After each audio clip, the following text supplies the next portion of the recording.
And we're live. Great.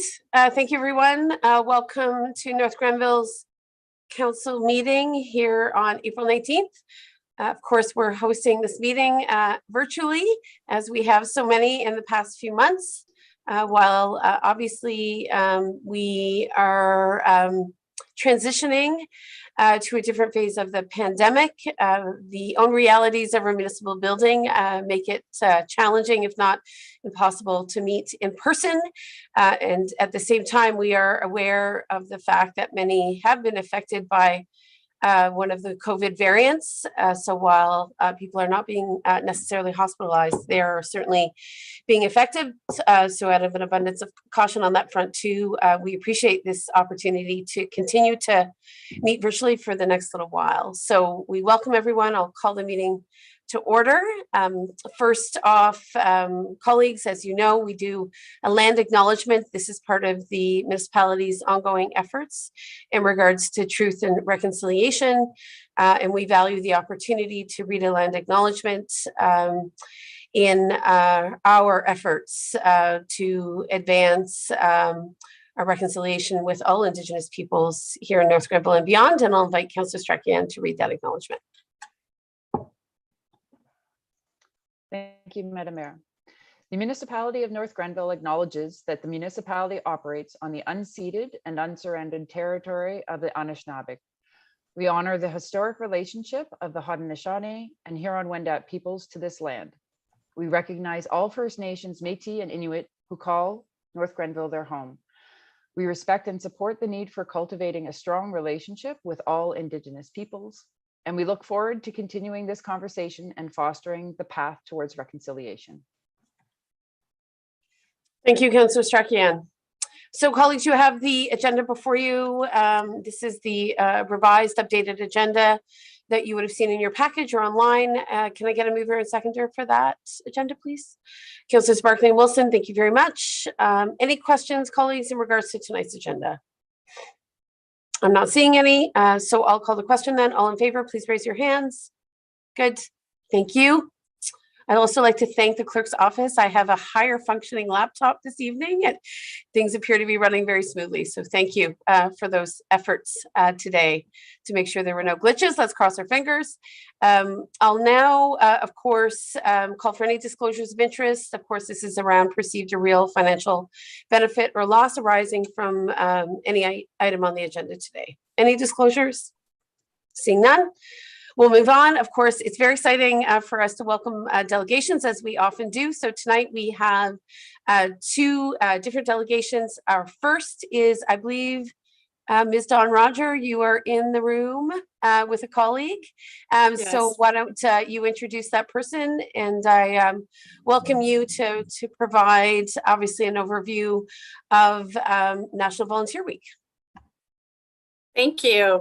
Thank you, Your Worship, Mayor Peckford, and the municipal councillors. My name is Dawn Roger, and my colleague here is Carol Friesen. She's the Volunteer and Client Services Coordinator for Seniors Community Services, and she's going to start our presentation off this evening.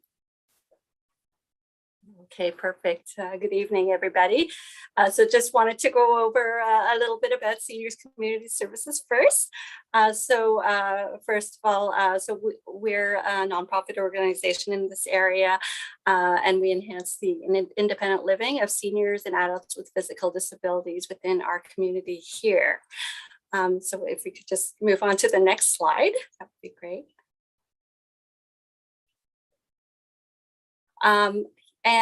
So we have been around for 41 years, and we have community-based services and programs designed to enhance independent living and quality of life of seniors and adults with physical disabilities. So these are some of the areas that we do. So we do things like Meals on Wheels, and foot care clinic, friendly visiting, transportation.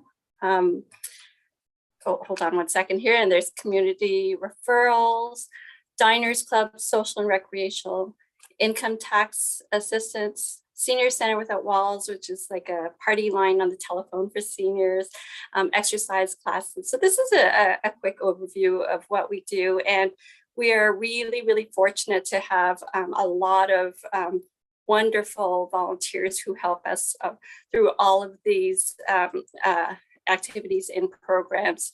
So just to give you a quick overview on some of these, for example, Meals on Wheels, we have volunteers who come in on weekly on a regular basis to prepare the Meals on Wheels, so to warm them up and get them ready to go.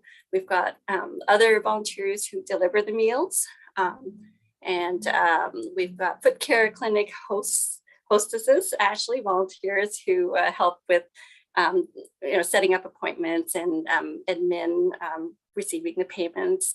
And drivers, our transportation drivers who help our clients get to important medical appointments, as well as other things too, such as maybe the grocery store or to go get their haircut or go to the bank. So help them out with stuff like that. Friendly visiting and telephone checks. So that would be, helping seniors who are a little bit more isolated and need a little bit of companionship or a telephone check just to make sure that things are okay at home. Diners Club, really, really popular. It's our Wednesday lunch. So the clients come in and have their weekly lunch here, and we have several dedicated volunteers. So volunteers who help out as lead volunteers in the kitchen, meal planning and preparing the meals. And then we've got other volunteers who help out with serving the meals and cleanup, and some that drive some of the clients to Diners Club as well. Income tax would be another thing. So right now, income tax time. So we have a few volunteers who do the income tax returns as well. So that's a sort of a quick overview of some of our different programs where volunteers are definitely a huge part of. If we could go on to the next slide. So this, again, it's just a little bit of an overview. So we have our main team, and the volunteers are supported by a team of professionals who are responsible for program delivery, administration, finance, and communications. And for volunteers, 140 volunteers who in 2021 donated 7,657 hours of time. So that's a lot of time, and that equals to the equivalent of $133,080. So it's just amazing. We're just absolutely amazed and so blessed with all of these wonderful volunteers who are helping us out in all these ways. And yeah, they're super. I can't say enough about them. And so there again is a little bit of what they do that I've already gone over as well. Some of the other things would be like board of directors, very important for us. We support governance and policy fundraising committee, and our front desk office support definitely helps us out as well. So very, very, very fortunate to have our volunteers. Okay, next slide, please. So this slide indicates the review of 2021. The impact gives you a snapshot of the impact our volunteers have made. So we've had 7,473 Meals on Wheels delivered. And what's very telling is the number of kilometers in a pandemic that our volunteers committed in 2021. So 72,800 kilometers were driven in 1,819 drives. So some of these drives are drives, as Carol had mentioned, for groceries, but essential medical drives that are very well supported in the community through donations, and of course the support of the municipality, because we rely so heavily on volunteers, and our transportation program is 100% supported by volunteers. So the coordination is spearheaded by volunteers, but certainly overseen by our staff. So next slide, please. So this slide indicates all the individual organizations that support our organization over the last 41 years. And again, thank you to Municipality of North Grenville for your support in a desperately needed transportation program that was the lifeline of our community for seniors these past couple of years with COVID. We had a number of volunteers that stepped up in very trying times, put themselves at risk, and did it for the greater good. So we're very, very grateful. Next slide, please.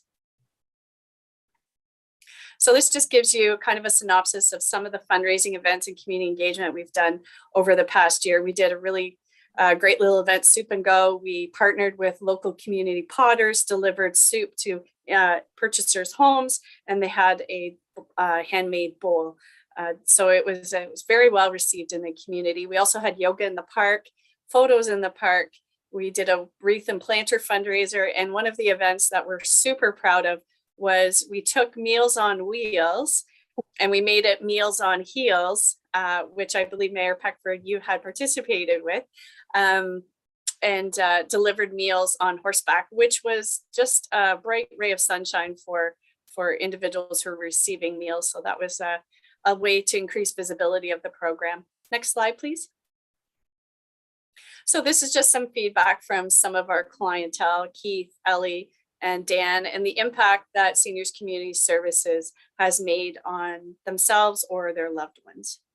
One in particular, many thanks to the crew for a wonderful year. My mom is lonely, but this would have been 10 times worse had the services in Kempville not stepped up the way they did. So that's very telling. Next slide, please. And in closing, may we look up to, give all the love to, and show our utmost respect to the generations that took care of us and showed us how to live. So on behalf of our board of directors, volunteers, and staff, thank you so much for your time this evening. Thank you. Thank you.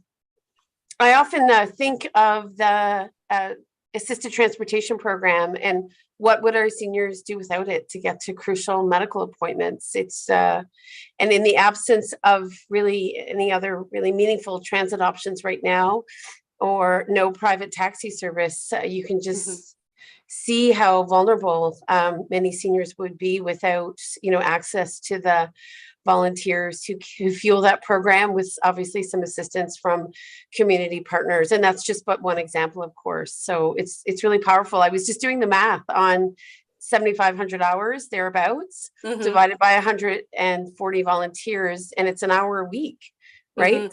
An hour a week, more or less, I think.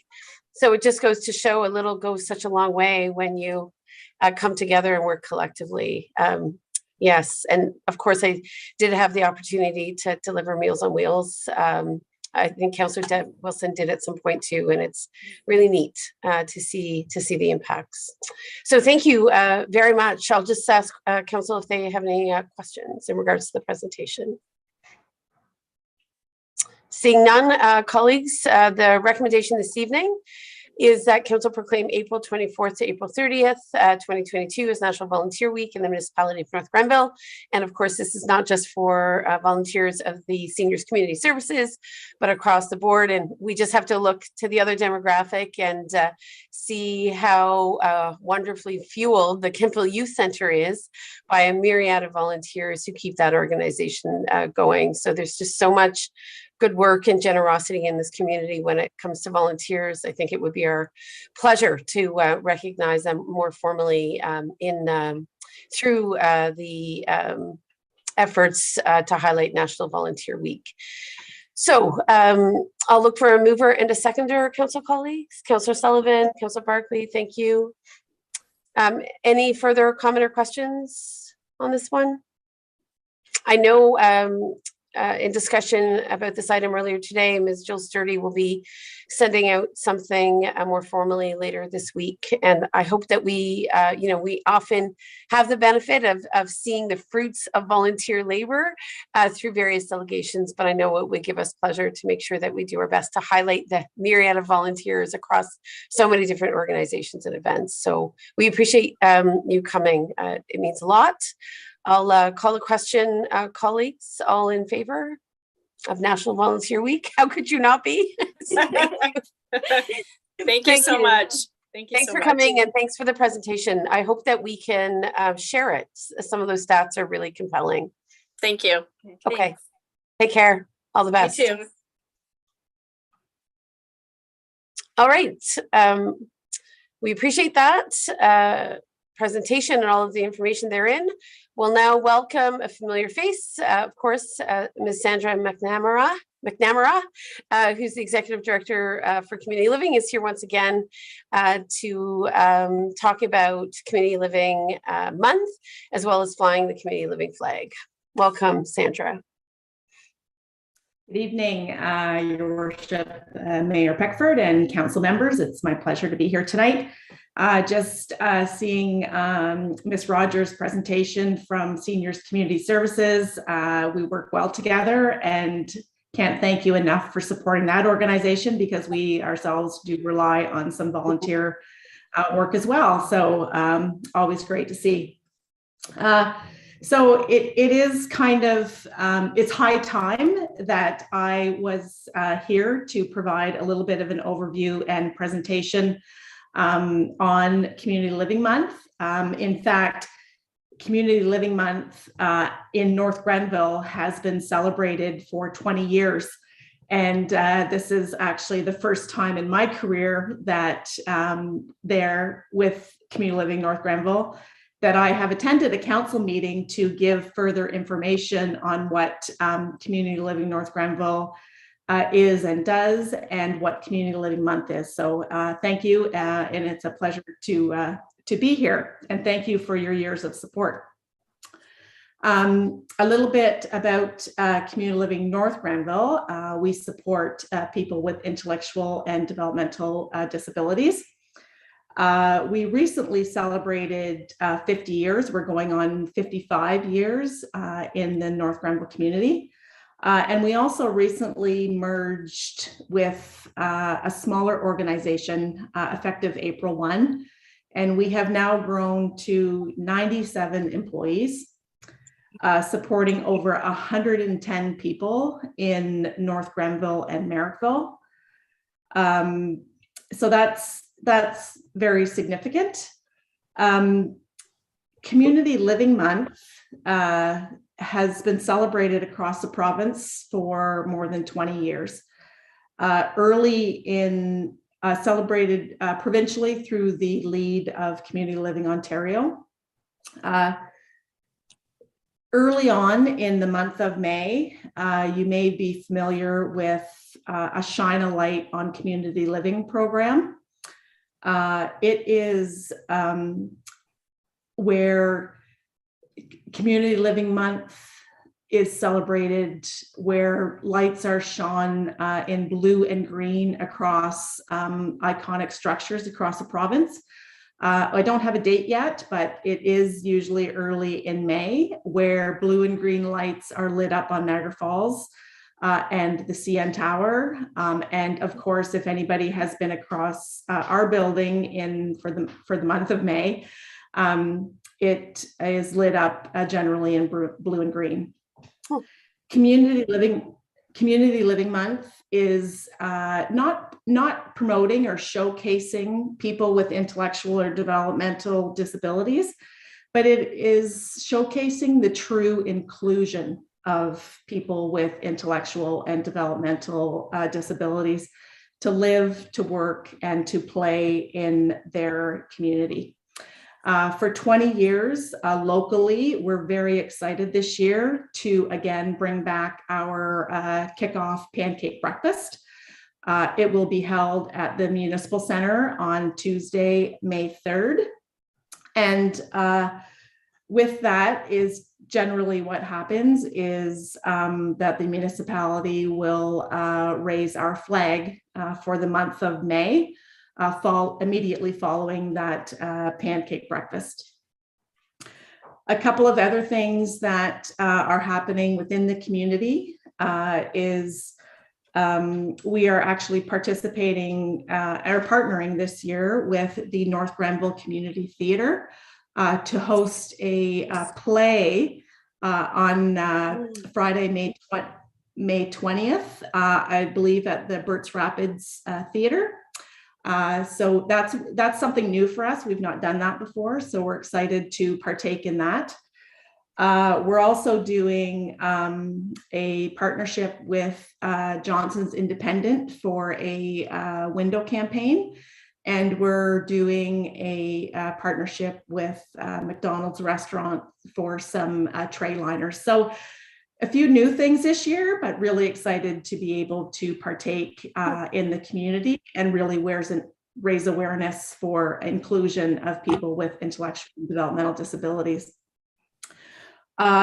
What we have done in the past is organized a food bank. We're an organization that prides ourselves on giving back to the community as well during Community Living Month. For maybe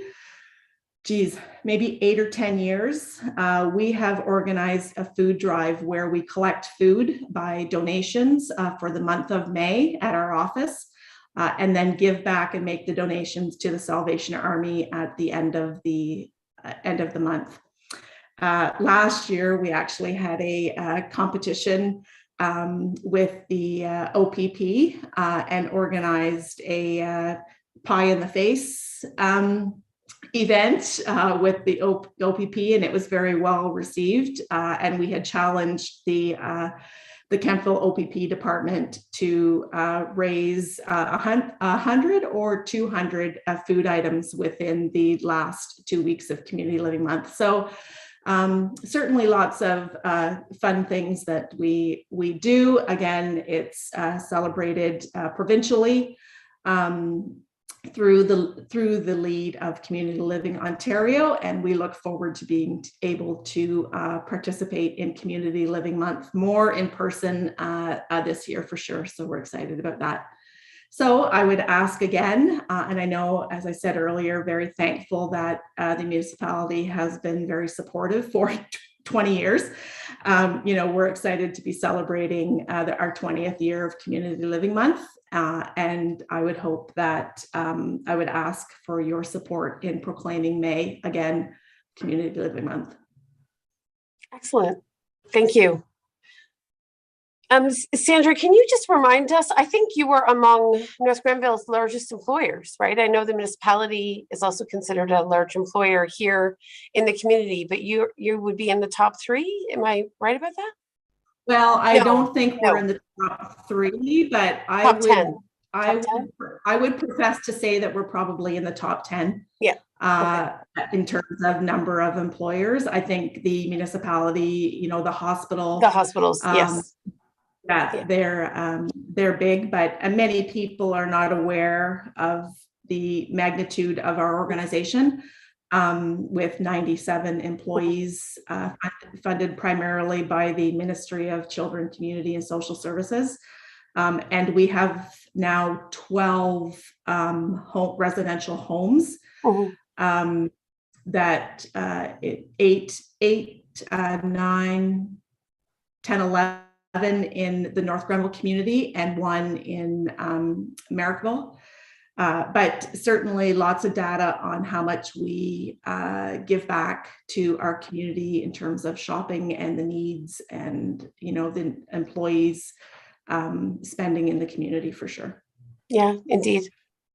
Thank you very much for your presentation. It's interesting how many residents I've encountered who have either moved here, they've relocated their families to access North Grenville's community living supports, or they've stayed in this community obviously for a long time because a loved one has been the beneficiary of that support. So it is truly remarkable that a relatively small community, right, which North Grenville remains, has had the good fortune of having such outstanding supports through community living. So we appreciate all of your work and that of obviously your predecessors and your colleagues who do the heavy lifting every day with clients.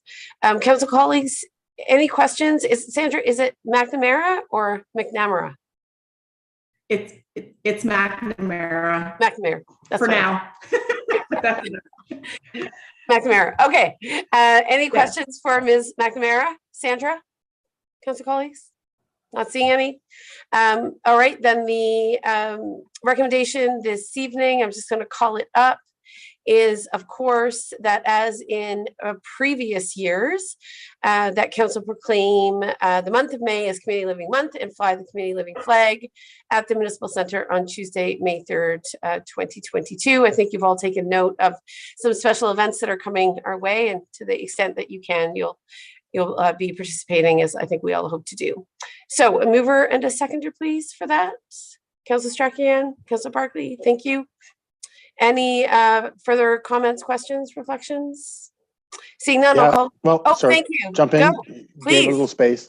Now, thanks, Sandra. I think it's a great organization. I think one of the first things I attended when I first moved here was one of your breakfasts. And I've had the privilege of working beside some of your clients at both at the youth center and at the B&H grocery. And I think people would be surprised at how well integrated some of these homes are into neighborhoods. They're not even aware that they're homes. So I think it's a great organization that's doing great work. So thank you very much. I appreciate those comments very much. Thank you, Councillor Barkley. Anything else, colleagues? Seeing none, I'll call the vote. All in favor, please raise your hands. Good, thank you. That passes, and we look forward to flying the flag, among other things, Sandra. So appreciate you being here today. Thank you so much. That was my dog barking, and I will mute now. Thank you very much. I appreciate being here, the joys of being at home. I hear thank you you very much for your support, for sure. Sounds good. Thank you. All right, best of luck. Okay, colleagues, now that our delegations are over, I'm going to move to the consent agenda. Items listed under the consent agenda, of course, are considered routine and no longer require further discussion, and they are enacted in one motion, as we all know. You see the list before you of recommended items for the consent agenda. Colleagues, anything you want to pull out of that agenda as listed there before you? Councillor Wilson? We can't hear you, Councillor Wilson. Maybe your headset isn't working? Yeah. There you go. Yeah. We can hear you now. Now we can. There you go. Okay. Okay, thank you. Through you, Your Worship, I'd like number 3 to be removed for further discussion. It's a minor technicality. But, No problem. Council meeting minutes, March 30th. Okay, we'll pull that. Anything else, colleagues? Seeing none, I'll look to a mover and a seconder then for the consent agenda as amended, because we'll pull item number 3. Councillor Sullivan, thank you. Seconder, please. Councillor Whistler, do you want to second that? yes. Sorry, Councillor Stragan, I saw your hand as I asked Councillor Wilson. So I'll look for any final comments on the consent agenda. Seeing no items, I'll call the vote. All in favor, please. Thank you. Good, thank you. All right, so we will move on then from that. We do, of course, next have the minutes of previous meetings. And I understand, Councillor Wilson, that you would like to address the meeting minutes from March 30th, 2022. Is that correct? That's correct. Okay. Your Worship.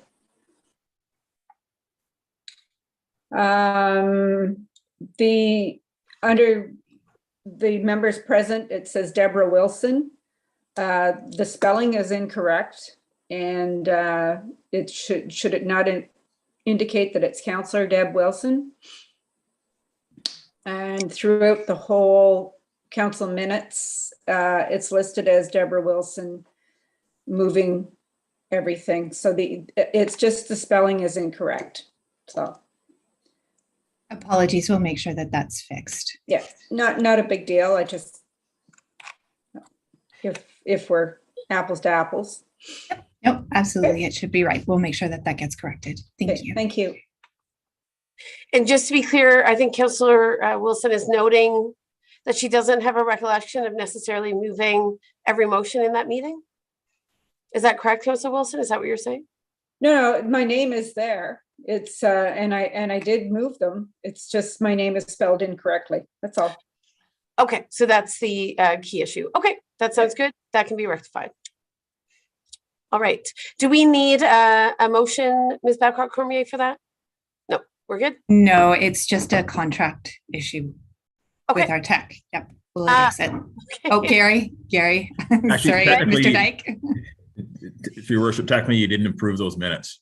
They were pulled out separately from the approval on the other three, so you have to go back and formally No approve. problem.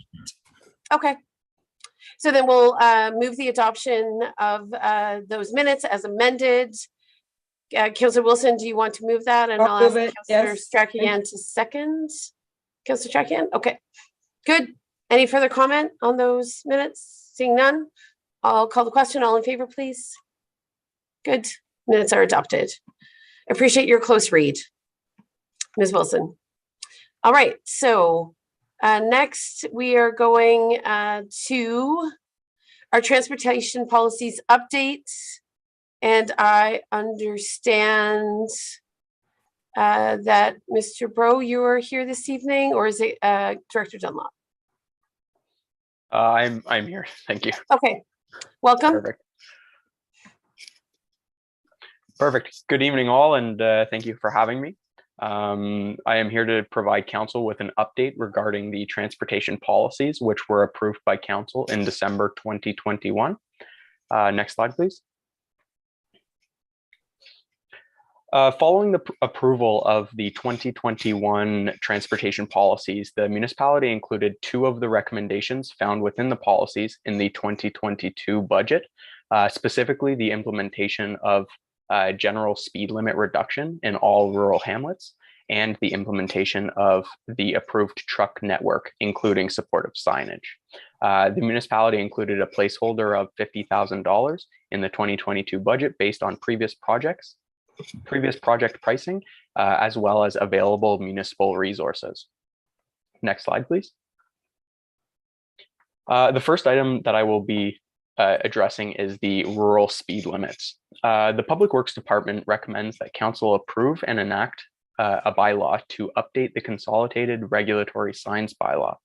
This update includes general housekeeping amendments, as well as the stipulations for rural hamlet speed limits.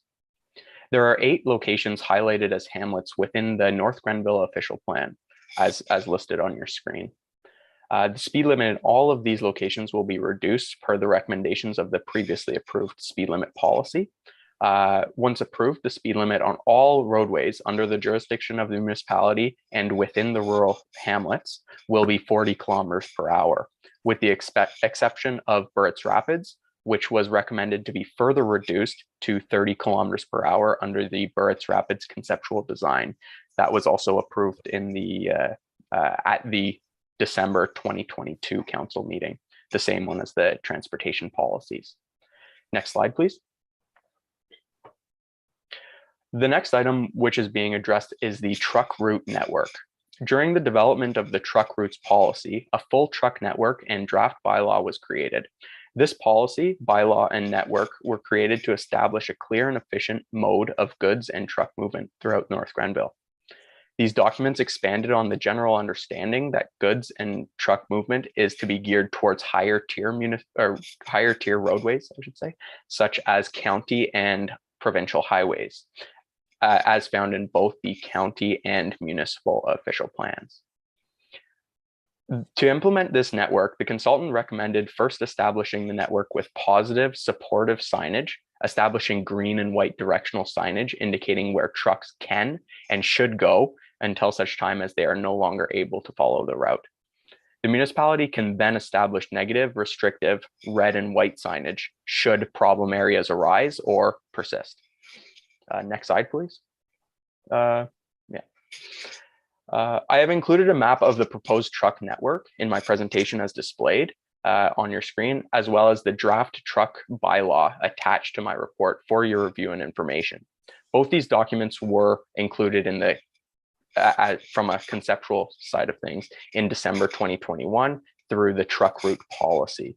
You can see here that throughout the municipality, there are the green circled truck networks. I know it's very small, but that indicates where trucks should be going, as well as some areas where there are restrictive signage where at intersections where a decision has to be made, as well as at all of the entrances to the municipality. You have similar signage that that's typically seen on more major highways like county roads and the and provincial highways, the large green signs to give a good understanding to truckers and provide information on where they should be going and what routes they should be following. Next slide, please. The municipality expects the currently approved budget allotment for these two projects to be insufficient. Due to this budgeting concern, the municipality intends to implement the regulatory speed signage as a phase 1, followed by an update to council regarding the truck route bylaw and signage in phase 2, when more accurate budgeting and cost estimates can be established. Thank you. This concludes my report and presentation. I welcome any questions. Okay, perfect. Good. I have multiple hands, so I'll recognize Councillor Barkley, Councillor Sullivan, Councillor Strachian. I'll then ask Councillor Wilson if she has anything to add. Excuse me, and then I'll add myself to the list. So Councillor Barkley, over to you. Thank you, Mr. Bro. My question is about the Hamlet Gateway signage program. Did I hear you say that speed limits will be reduced on municipal roadways within the hamlets and not county roadways? What's our situation with county roads that run through hamlets, as most of them do? Yeah, many of the hamlets that, well, all of the hamlets that we have in North Grenville, a very major roadway through all of them is part of county jurisdiction.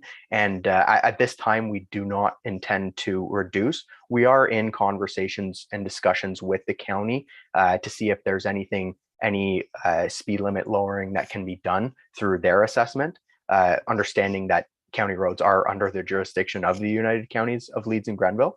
So this report is focused, and this report and bylaw, I should say, are focused on municipal roadways and not those county roadways. Through you, Madam Mayor, just a follow-up. Yes, please. Will this delay the installation of gateway signage if we have to negotiate with the counties? And how long do you anticipate it'll take to get agreement at the county level? Yeah, there's no anticipated delay at this time. We do intend on moving forward immediately should this bylaw be passed on municipal roadways, making sure that we establish the 40-kilometer-hour limit as recommended through the speed limit policies on the roadways that we have jurisdiction on as those discussions move forward with the county. So a final question.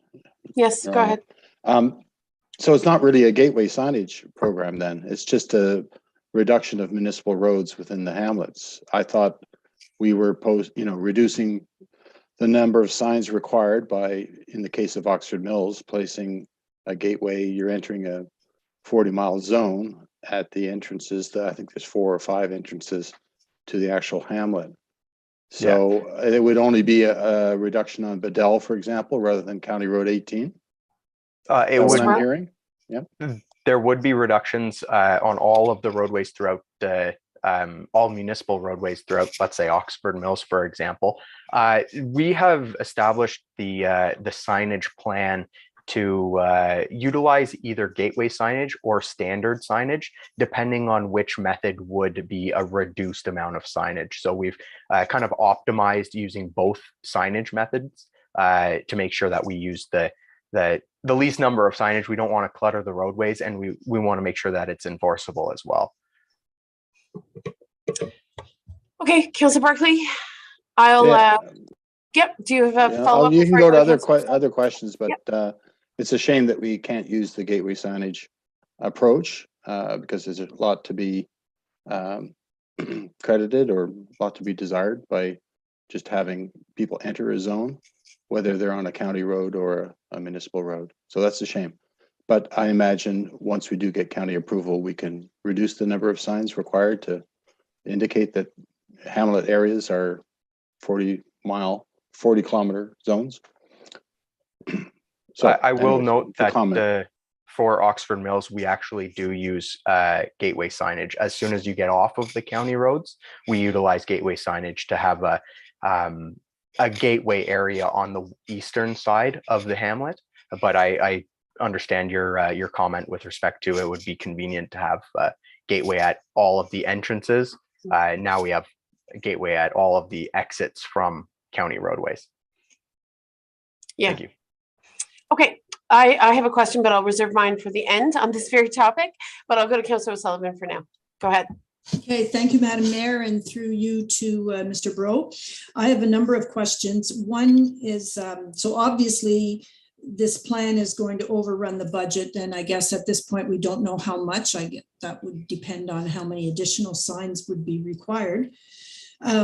So I think you may have already answered the question, because I've approached Hexton from going east on County Road 20, and there's no reduction in the speed until you get right to County Road 22, I think, which is South Gore Drive. So even though there's built up residential area in that section, the speed doesn't reduce from 80 to 60 or anything until you actually get right to County Road 22. So I always thought that was a concern. When you had a list on one of the slides about the hamlets where the gateway signage would be reduced to 40, and you mentioned Bedell, but is that the whole of Bedell Road? Because I don't think there's really a hamlet called Bedell. So I wasn't sure about that. Now, with respect to trucks, I wonder, Councillor Sullivan, I wonder if we should bring up this discussion and tackle the rural hamlet piece first and then go to truck routes, so we don't sure, hear these issues. Why don't, if that's okay, unless everyone else wants to speak to truck routes. Councillor Strahan, what was your question? Mine was not related to truck routes, Madam Mayor. Okay, great. So let's stay, Councillor Sullivan, if you don't mind, let's stay on this topic. I know I also have quite a bit to say on truck routes, so I'd prefer if we separated the two items. So Councillor Strahan, Councillor Sullivan, I should go back to you. Is there anything else you wanted to say on rural hamlet speed reductions? You're muted. You're muted, Councillor Sullivan. sorry, I guess I just wonder about reducing to the hamlet on like Hexton, for example, and Bedell. Was it going to be the whole of Bedell Road? Because I don't know where a hamlet called Bedell is. Mr. Bro, Okay. can you take that? Definitely. So I'll address Hexton first, and then we'll go to Bedell. So Hexton, that's actually out of the 4 roads that kind of converge on the hamlet of Hexton, only one of them, I believe it's Slater Road, is under municipal jurisdiction. So that is the one that we are intending to move forward with immediately.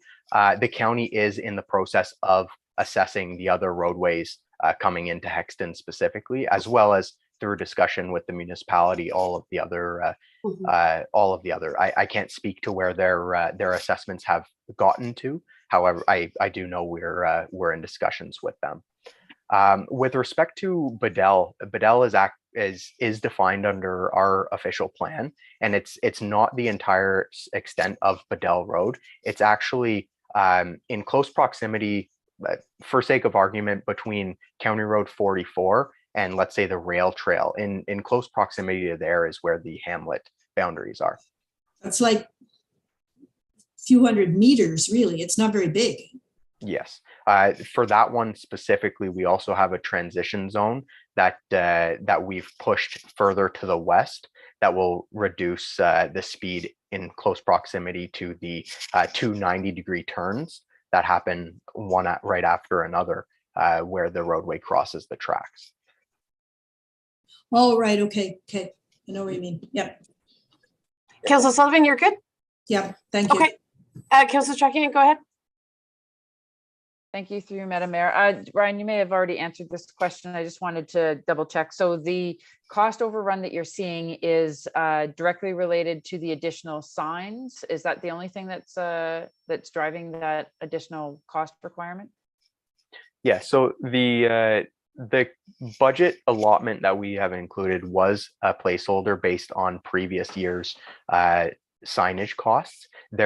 We do anticipate some increase in signage costs, as well as from a resource perspective, timing, as well as the installation. That's where the cost estimate sits at this time. I will note that it is a high level cost estimate. We will need to dive into that a little bit further to get 2022 costs for this signage. Okay, that makes sense. Thank you very much, Ryan. Okay, so I know Barclay, I take note, Councillor Barclay, I take note that I think you wanted to get back into here, and I'll go to you just after I ask this question. Of course, Mr. Rowe, you can appreciate sitting at the County Council table where we have successfully advocated after, assessments for speed reductions on a variety of county roads. I just want to know what's the status of the requests. Obviously, I think the counties to some extent would have some appreciation, I would hope, through their Public Works Department for the effort here to reduce speed reductions as you come into these hamlets, arguably through a main county road, which sometimes happens. We know in so many hamlets, those county roads are main thoroughfares, but they're also heavily residential. So, residents have been very sensitive to speed violations and, very eager, I think, to see some of those speed reductions. So could you just update us on where you're at in terms of requesting the Public Works Department at the counties to take a hard look at these particular county roads that basically travel through every hamlet? Yeah. So first and foremost, we provide all of the concerns that we receive through residents directly to the county for their assessment, as well as we've followed up on specifically the hamlets in recommending that the county assess these locations. They understand where we are, the municipality's position in wanting to lower the speed limits within the rural hamlets, and they're taking that into consideration while assessing their roadways. So are all of the 8, so within the recommended speed reductions for the 8 areas that are listed, is it your understanding then that County Public Works is assessing all county roads or all main county roads for a speed reduction as well? That's part of what they're doing this season? I can't speak to their timelines or their priorities. We have communicated all of our hamlets to the county for assessment.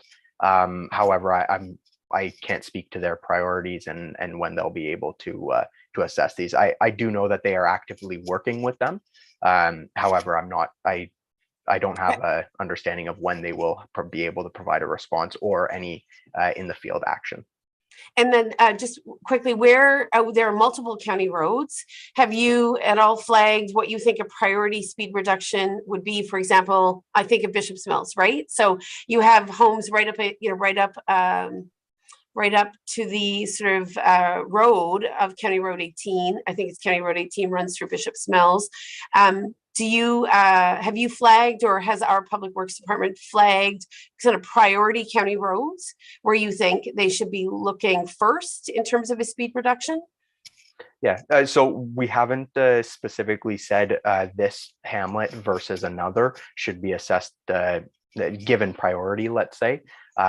From the priority side of things, I believe that would come through our residents' concerns and those being forwarded off. The extent of the actual assessments will be based on the hamlets as described in the official plan. Does that answer your question? I think I meant not that we would be asking the counties to prioritize hamlets, but within the hamlets, right, where there are multiple county roads, have you asked the counties to take a particular look at those main thoroughfares that sort of are most traveled, right, as opposed to some sort of secondary county roads, if you will, that may not necessarily need the same attention right away? Yeah, I think it would be assessed on a hamlet specific. The county roads as they come into many of the hamlets from the municipality side, they are very heavily used. Yes. Maybe one over another. But getting back to Councillor Barclay's comments before, if we have the ability to use gateway signage, we want to assess the whole hamlet instead of just one road versus another. And you would like the counties to do the same, is my understanding. Exactly. Okay, so that's really the nature of the request at this stage. Yeah. Okay, understood. Thank you for that clarification. And certainly I can follow up with county colleagues as well to kind of better understand where this may lie. I know certainly the county serves multiple municipalities, so obviously always competing priorities, but I know this has been a long time coming for our municipality. So any sustained attention to this matter would be very much appreciated from county's public works. Councillor Barkley, I'll go back to you. Thank you, Madam Mayor. I guess to illustrate my concerns, I'm thinking of Oxford Station, Mr. Bro, where County Road 20 runs right through the middle of what is designated as the Hamlet settlement area. And in a gateway signage program, any entrance or exit from the settlement area, which in the case of Oxford Station would include Smith Road, would have a sign indicating you're entering a 40-kilometer or leaving a 40-kilometer zone, and that there would be transition signs, reducing the speed from 80 to 60 prior to, addressing those 40-kilometer gateway signage. I really think that's the true solution, and of course it requires county to agree. And I think what you're proposing with just signage on municipal roads is, in my mind, an incomplete solution. So I would urge you to stay in contact with counties, and I would ask the mayor if she could advance our gateway signage program at the county level to have a true solution, I think. Thank you. Understood. Thank you. Yeah, well, clearly working across jurisdictions has its challenges, but I know that there's a significant receptivity, certainly by county council, and county public works has done their best, I think, to be extremely responsive to some of the requests from municipalities. I think to your point, Councillor Barkley, often these roads, or Mr. Rowe, these roads are heavily used, so they're relied upon as main transportation routes, but at the same time, they tend to be heavily residential for obvious reasons. So I'm hopeful that there is a positive reconciliation to what is varying uses. And so far we've had some success, and I certainly do my best to advocate for more. Councillor Strachan? Through you, Madam Mayor. I mean, from what I'm hearing from this discussion, we still have some outstanding questions as to what the timeline will be at the county's level and so on. Is there any reason why a reasonable delay of putting the signs up until we could, maybe pursue the gateway signage couldn't be entertained at this stage? I know that obviously there's work that needs to be planned out for public works and so on, but we're only getting into the nice weather season, notwithstanding the snow today. If we delayed by a reasonable amount of time to give perhaps the mayor a chance to do a follow-up and get some more concrete timelines from the counties, has that been discussed, or can that be entertained? That can definitely be entertained from the Public Works Department perspective. We also have to factor in the road crew resources and their ability to actually install the signage.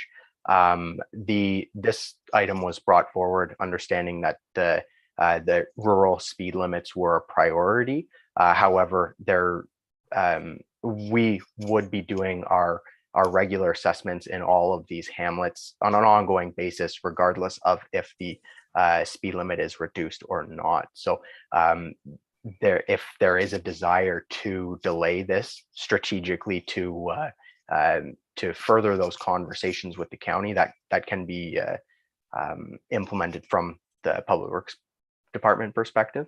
And maybe I'll pass it off to Karen. Before we go there, so I'm not in favor of delaying. I feel that the counties may not even get through all the assessments this year. Certainly Karen Dunlop may echo that. I think the reality is that the urban speed limit was well embraced in the town of Grenville, and we have heard lots of requests to see something similar.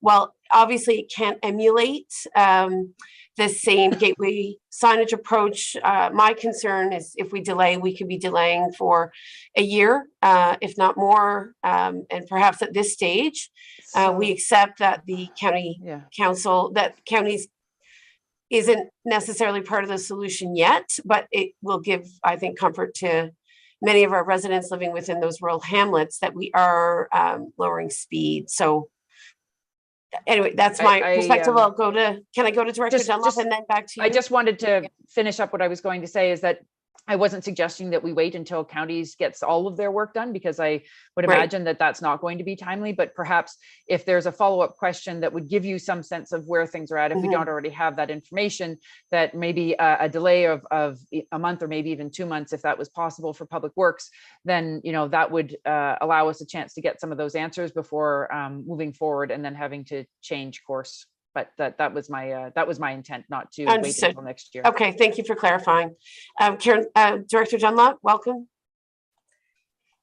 Thank you, Your Worship. I echo your comment in regards to not waiting.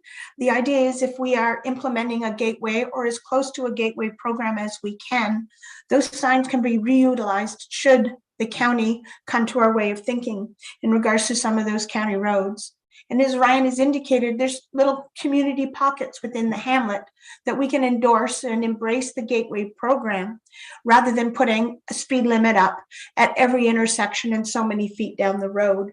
So using the gateway program minimizes the number of signs, and they can be reutilized, replaced in alternate locations should we get the county's assessments on board. Okay. Councilor Barkley. Thanks. It seems to me that that's the route we're going to take in order to get the speed reduction implemented as soon as possible. I just had a question. It's a technical question to Mr. Bro, through you, Madam Mayor, whether we ever do assessments on behalf of the county on county roads. If we did the assessment and shared the data with counties, might they be able to come to some decisions earlier? So in the past, we have had requests from the county to collect data for them.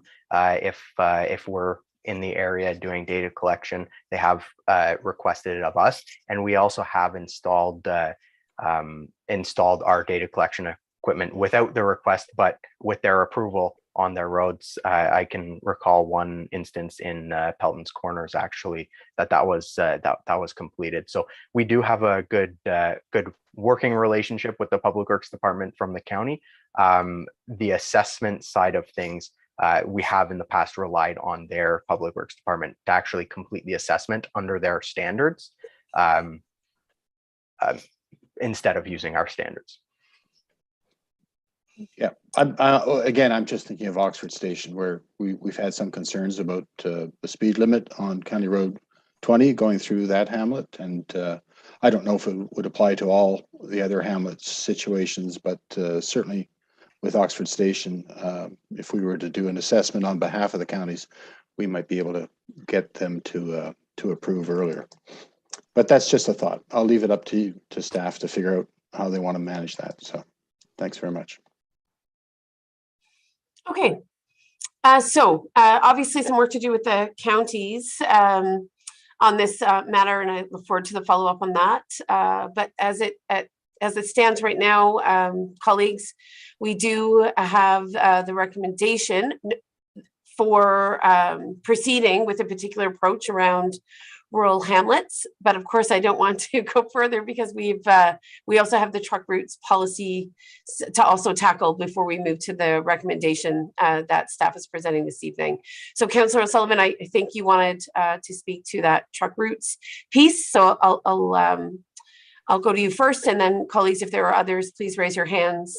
I also have some questions in regards to truck route policy, so I'll get in there when an opportunity presents itself. Go ahead, Councillor Sullivan.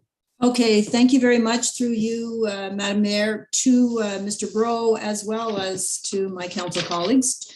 I think I have comments and questions. So how long would it take to add a no truck route sign if a problem was reported on a municipal road that was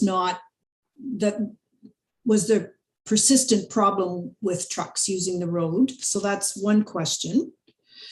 And then what exactly is the gateway sign for trucks when like if you come into North Grenville, this gateway sign, what exactly is the information that is conveyed on those signs? And how else would we disseminate all of the information from this new bylaw to particularly trucking companies who are known to use the roads? For example, trucks that typically go to and from the pit, which is in Edwardsburg Cardinal, but it's on Smith Road.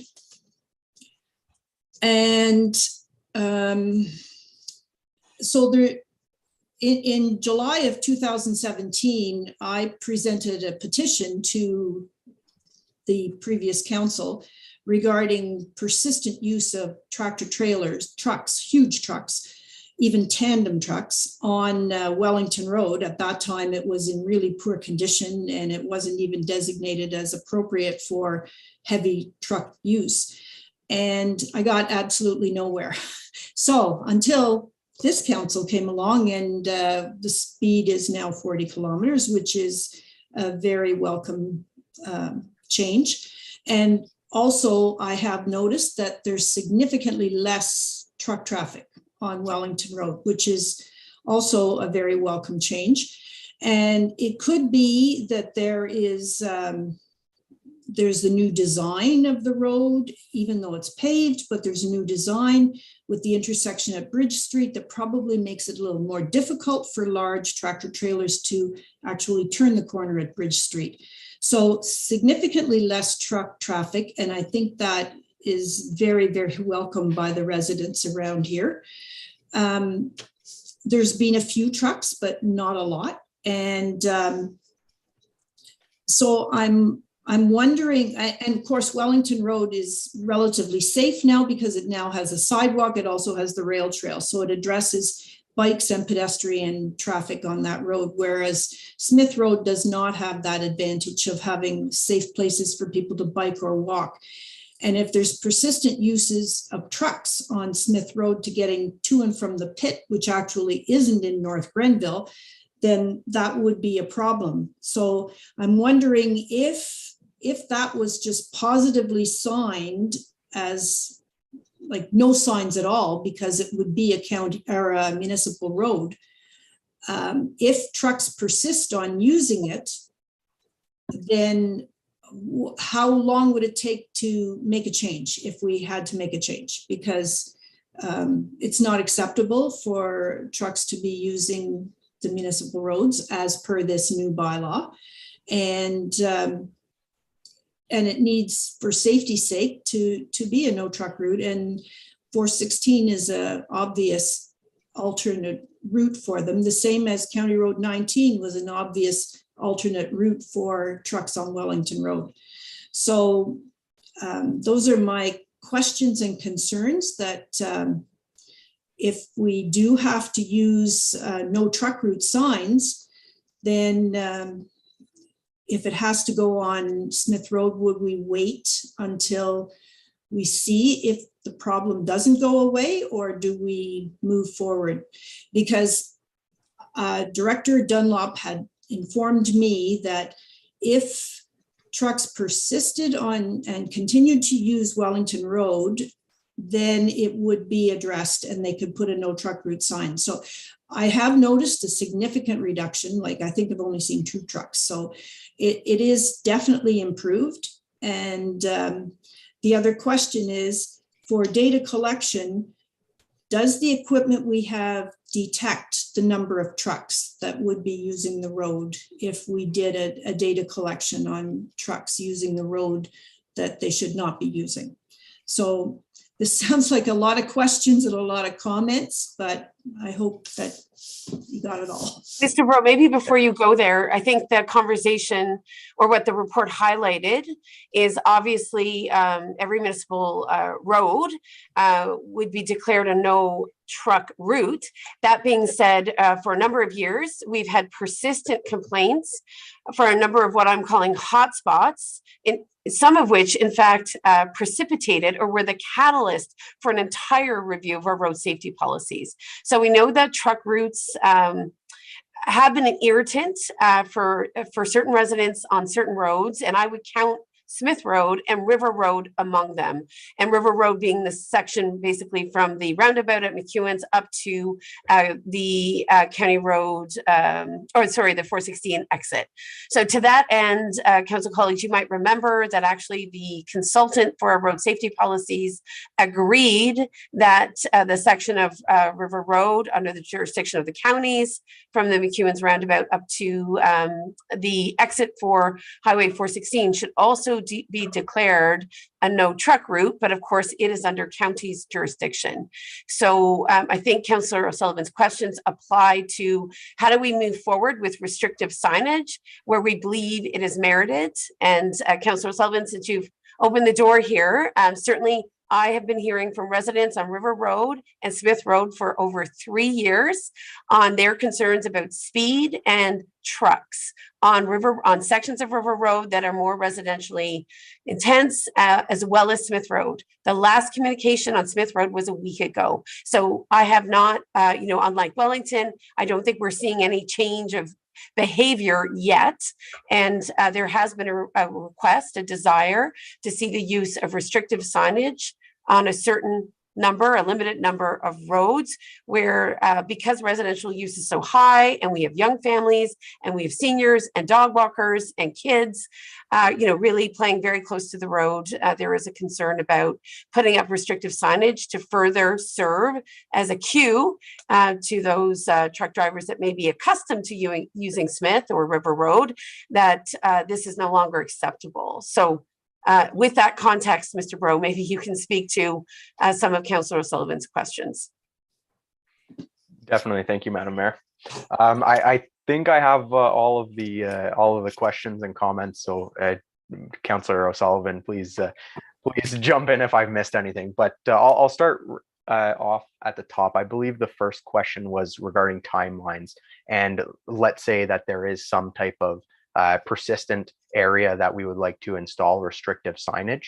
It would be a case-by-case basis. Typically, the municipality would do an assessment of the area to determine the amount of trucks in that area to deem if restrictive signage would be warranted or not. So from a case-by-case basis, we may be able to install it as soon as we're able to order the signs. There are cases where we may have to come back to council for final approval and amendments to the bylaw. So from a timeline, it can be a fairly short turnaround, but if we factor in a council meeting, that can make the process a little bit longer. Let's say extending 2 weeks to maybe 4 weeks. That type of turnaround should we see an area that warrants those restrictive signs. I might jump to the last question that you had, Councillor O'Sullivan, regarding data collection. And we do have a number of units that have the ability to capture the number of different vehicles, not only trucks.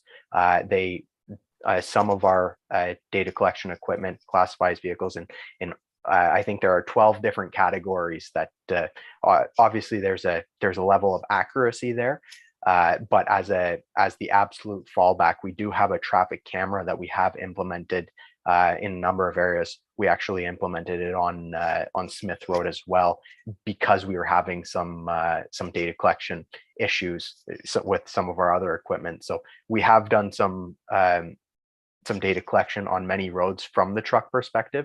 So we definitely do have that capability, and not only with one piece of equipment, with a number of pieces in our arsenal. From the gateway signage perspective, there are a number of different, I'll call them templates that we're going to be choosing or picking from to establish those very large informative signs used to indicate where the truck network is. There's a few examples that have been included in the truck routes policy, I should say, that was approved in December.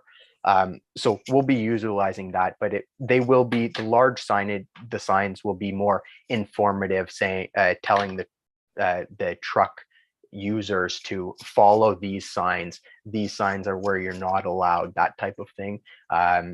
If you're going to Kentville, follow this route. That type of that type of informative signage. So that will be used, and we'll determine which sign is best in which case around the municipality, on what type of road and where we expect the truck community to be going and coming from. And that actually leads into, I believe you mentioned, how do we communicate these changes to the different groups of truckers? So with all of this, all of these changes, we will be in direct contact with many of the immediate truck companies within North Grenville, as well as the surrounding area. And we also intend to expand that to larger organizations that like as in overseeing bodies of the trucking community in general. It is our understanding that they do have a mapping system that we will be requesting that they add our truck network into that system.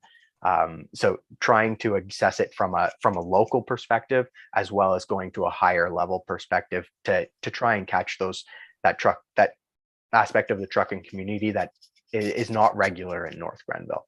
And additionally, I don't want to say it's expected, but there is always a learning curve when implementing new signage, and the OPP as well is very aware of that. And obviously they have a certain amount of communication that they can do as well. Regarding Wellington Road, I think Mayor Peckford mentioned it in her comments as well.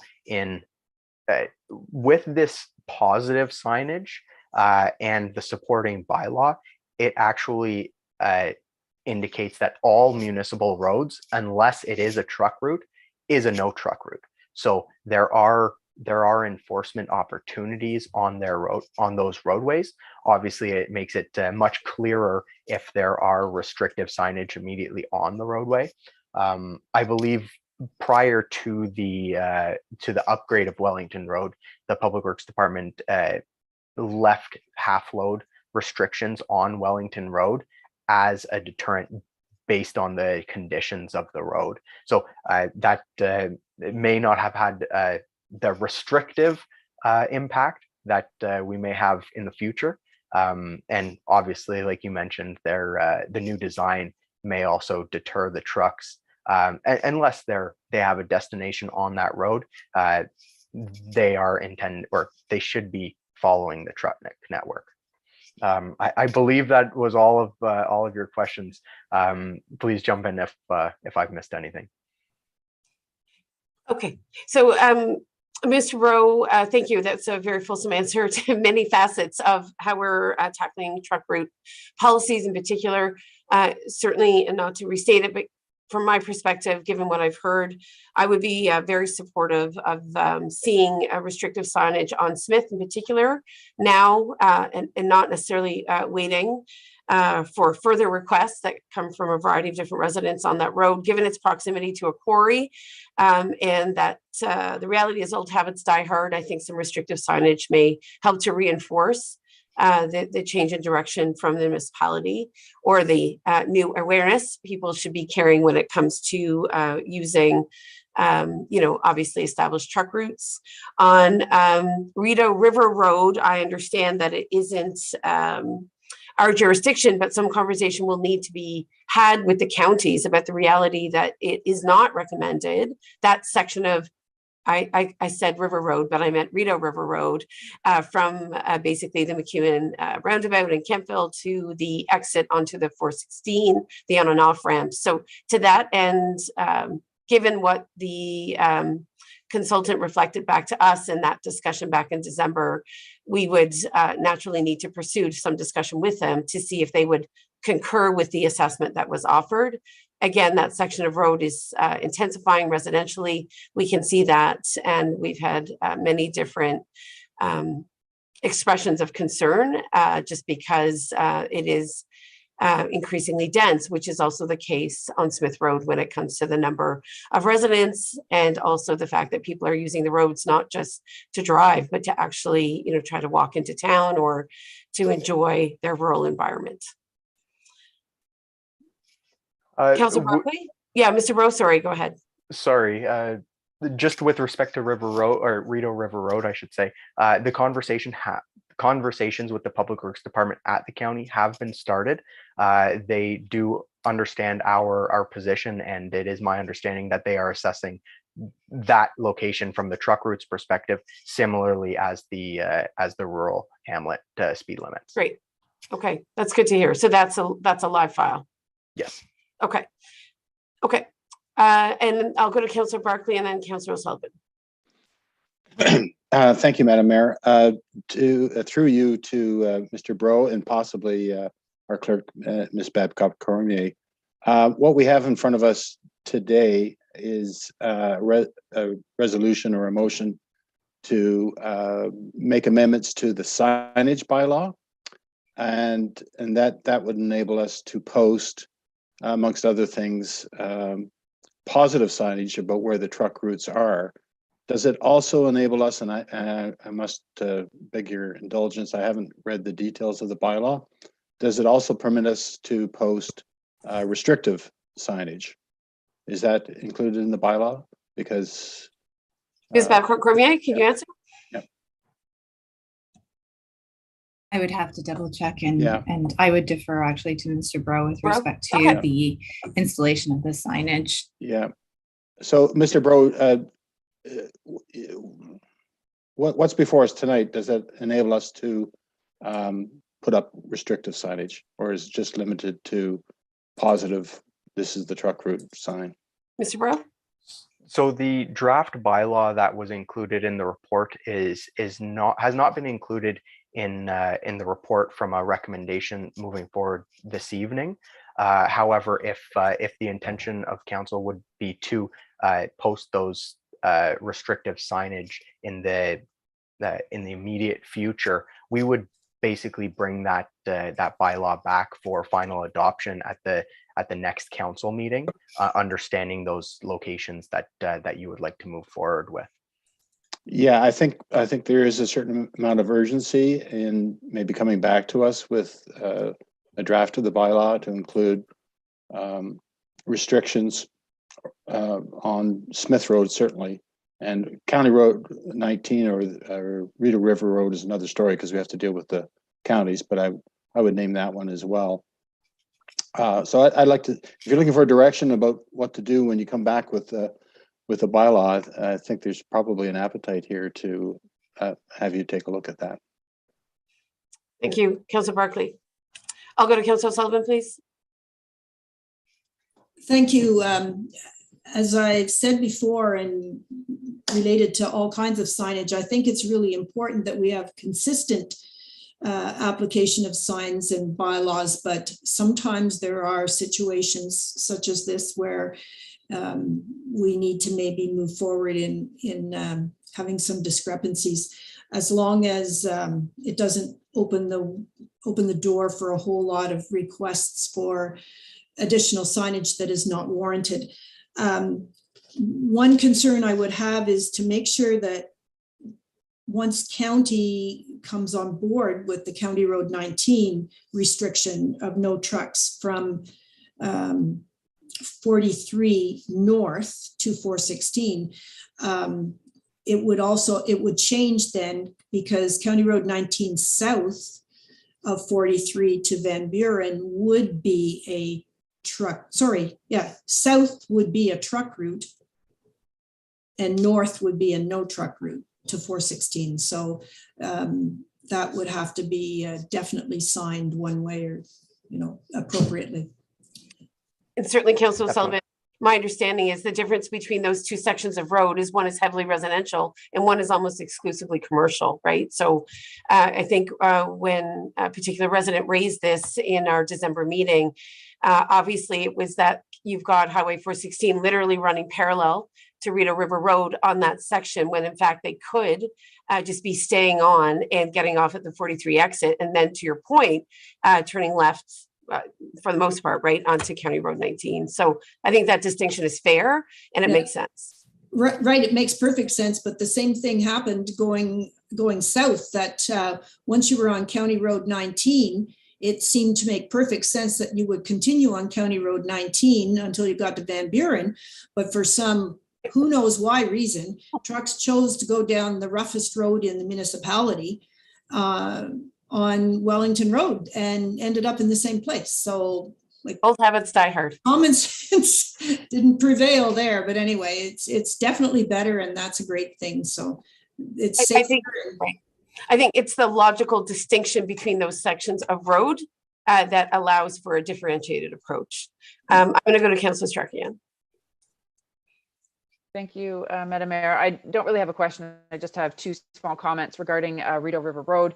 I live off of Rideau River Road in the section that wouldn't be declared as a no truck area. And I can say with certainty, the amount of truck traffic that comes past the back end of our property is phenomenal.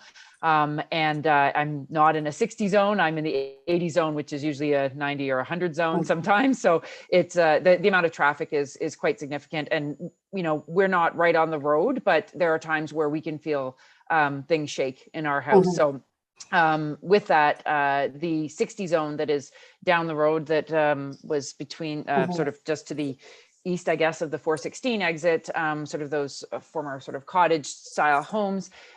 When that was raised as, you know, reducing the speed limit, part of the concern was there is that the houses are quite close to the road and they were literally shaking things off the walls with the truck traffic coming through there. So I could see that any of the trucks that continue down Rideau River Road towards into Kempville for that, I guess I'll call that the southern portion past the 416, I would definitely see where it would be warranted to put up the restrictive signing to force them back onto the 416 there. It's quite significant, and it's only increasing, as we're all aware. So that's my 2 cents as far as what the traffic looks like there. Thank you. Thanks for that. I think certainly that's being echoed by other residents along that same route, Councillor Strakian. So with that in mind, Mr. Bro, I see that there's a recommendation this evening. You're indicating to us it doesn't allow for restrictive signage, and that some of the language in the bylaw would need to be updated to provide for that provision, if you will. And if that's the case, can we expect to see the bylaw back in 2 weeks?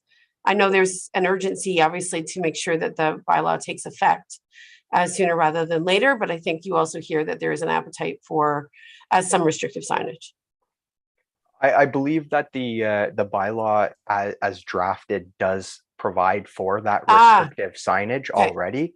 Okay, there great. are some logistical items that we will have to address, including the clerk's office in those conversations.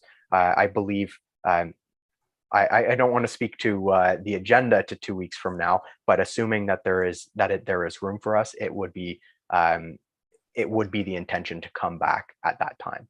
Okay. So just looking for direction, the recommendation that's presented to us this evening for our consideration and for which we've had a lot of discussion, Ms. Backward-Cormier or Mr. Dyke, does that need to be adopted this evening, or you would come back with a more fulsome bylaw?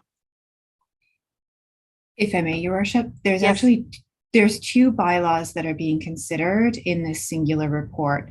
One is with respect to the bylaw regulating rates of speed on municipal highways, and the other is the truck route policy. So the recommendation only applies to the regulation of rates of speed on municipal highways, with the truck route policy returning in a couple of weeks. Fine, great. Okay, so that was the expectation. Good. All right, so then to that end, council colleagues, thank you for that clarification. The recommendation before us this evening is that council approve and enact bylaw 3722, being a bylaw to regulate only rates of speed on municipal highways, establish pedestrian crossovers, and erect stop and yield signs. And we look forward to seeing the updated truck route bylaw in a couple of weeks. Good, okay. So mover and a seconder, please. Perhaps, may I jump in? Sorry. Yes. I just wanted to be fully clarify for myself in which roadways is it the desire of council to have that restrictive signage? Are there roadways that you would like us to include in that final bylaw.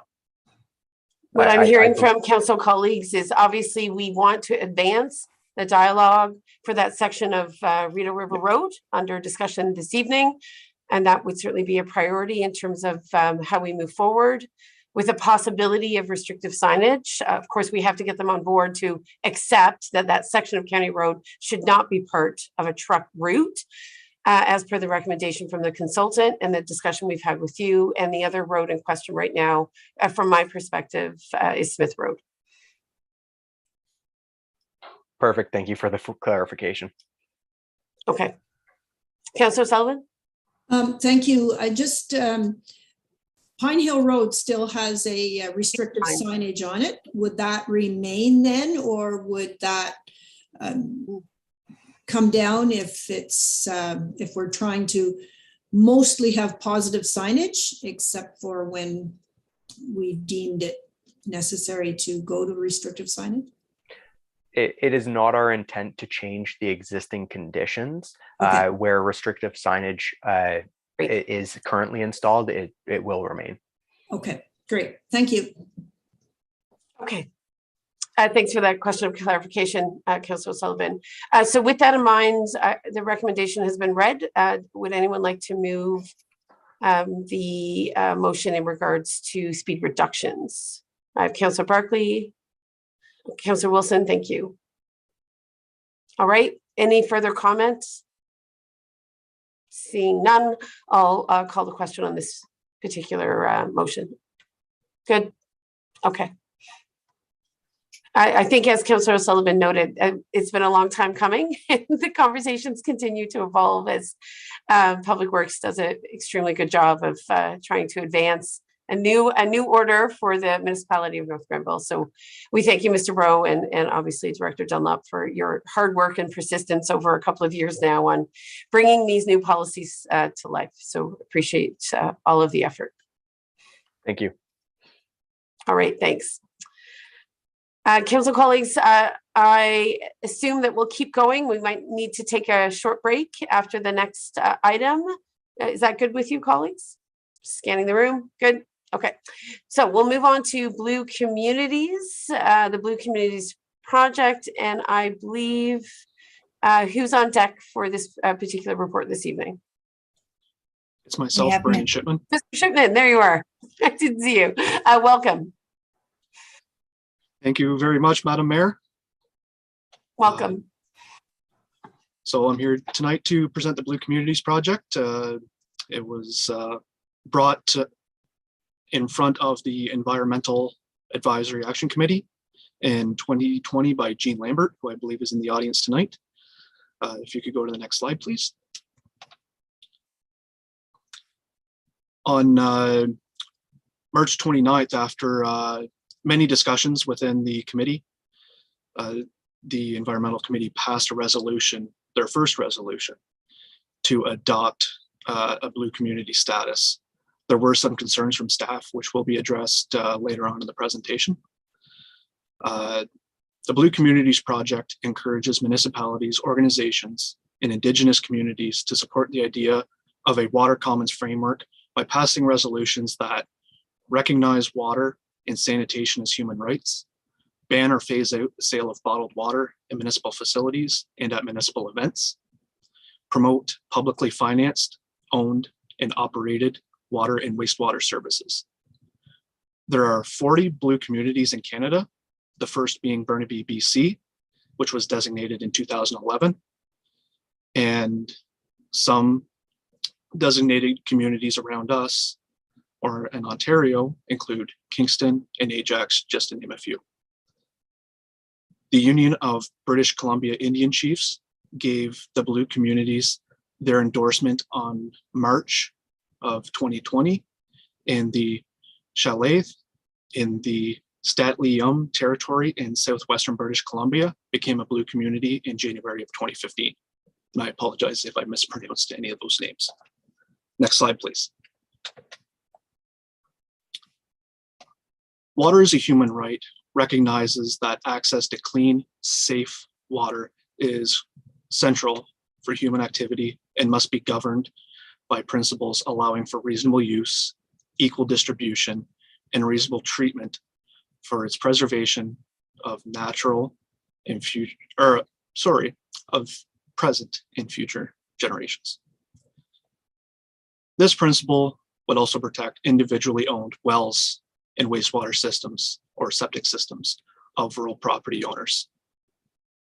Staff had concerns about the change to a bylaw that would determine how arrears water bills were dealt with. The concern was that arrears water bills were only added to tax roll. It could influence affordable housing within the municipality. It was determined during the March 28th, 2022 Environmental Committee meeting that North Grenville's current process was sufficient for obtaining blue community status, in that the word refrain, as it refers to the shutting off of water services in this resolution, does not mean to never shut off. It means rather use it as a last resort, which North Grenville currently does. We have other processes in place to work with residents who are in a tough situation. It also should be noted that there's a section in this report that refers to amending the bylaw with a new bylaw. This was a mistake on my behalf on writing the report, and I apologize. It was left in from an earlier draft, and it should not be considered at this time. Next slide, please. To qualify as a blue community, the municipality must commit to ban or phase out the sale of bottled water at all municipal events and facilities. The Blue Communities Project recognizes that this process can take time, and the municipality will qualify if it commits to creating a plan to phase out bottled water with a timeline from implementation. Staff thought that the term municipal facility and municipal event needed further definition. Again, during the March 28th, 2022 Environmental Committee meeting, it was determined that the term that would be used for municipal facilities and events would include any event or facility run by municipal forces with potable water. Therefore, the municipal center would be the only current building affected by these changes, and events such as Kempville Live in the International Plowing Match would not be affected by this bottled water ban. A conversation with the Parks and Recreation Department in 2020 determined that the canteen and vending machine vendors at the time did not have a problem removing bottled water from their facilities and machines. Next slide, please. The commitment to public water service is a commitment to promote publicly funded, owned water and wastewater services. North Grenville currently meets this criteria as it provides those services with municipal staff. It should be noted, however, that the blue community status would not disrupt the municipality's procurement process, as it is not legally binding. Should the municipality enter into a third-party agreement at a later date, the municipality would lose its blue community status. Next slide, please. The Blue Community Project strives to protect water as a natural resource and should be commended for its efforts to protect an important natural resource. The passion and commitment of the Environmental Action Advisory Committee and the public regarding the research, presentation, and input has been instrumental to the success of bringing this initiative forward to council. Therefore, it is recommended that council pass the resolution as read during the March 28th, 2022 Environmental Action Advisory Committee meeting. If passed, the next step would be to arrange a date for the certificate presentation with the Council of Canadians. That concludes my presentation, and I welcome any questions. Good, thank you. Councillor O'Sullivan and Councillor Strachan. Through you, Madam Mayor, to Mr. Shipman, thank you very much for the presentation. I think it's a really great initiative, and I think that we must always protect our water and always consider it a very valuable resource. And I'd like to I don't know if this is already in the plans or if Director Guy is on the meeting this evening, but I think that there should be a water fountain or a bottle filling station included in the plans for the new building in Riverside Park, so that there would be places for people to fill up water bottles in Riverside Park on a regular basis if they as a good option. I'd like to also note and acknowledge that Kempville Live has, for the past, I'm going to say 2 or 3 years, they've held the event, had water filling stations, and definitely reduced the amount of bottled water that was there. So I don't see any reason why they could not go forward with a ban on selling bottled water right now. I've also recommended to the IPM that they consider having filling stations for bottled water during the IPM. So I think that this is a good step forward for sure. And I've traveled in many countries where you couldn't brush your teeth with water from the tap. So I think we have to always be very aware and not take for granted the fact that we can turn on the tap and have safe water.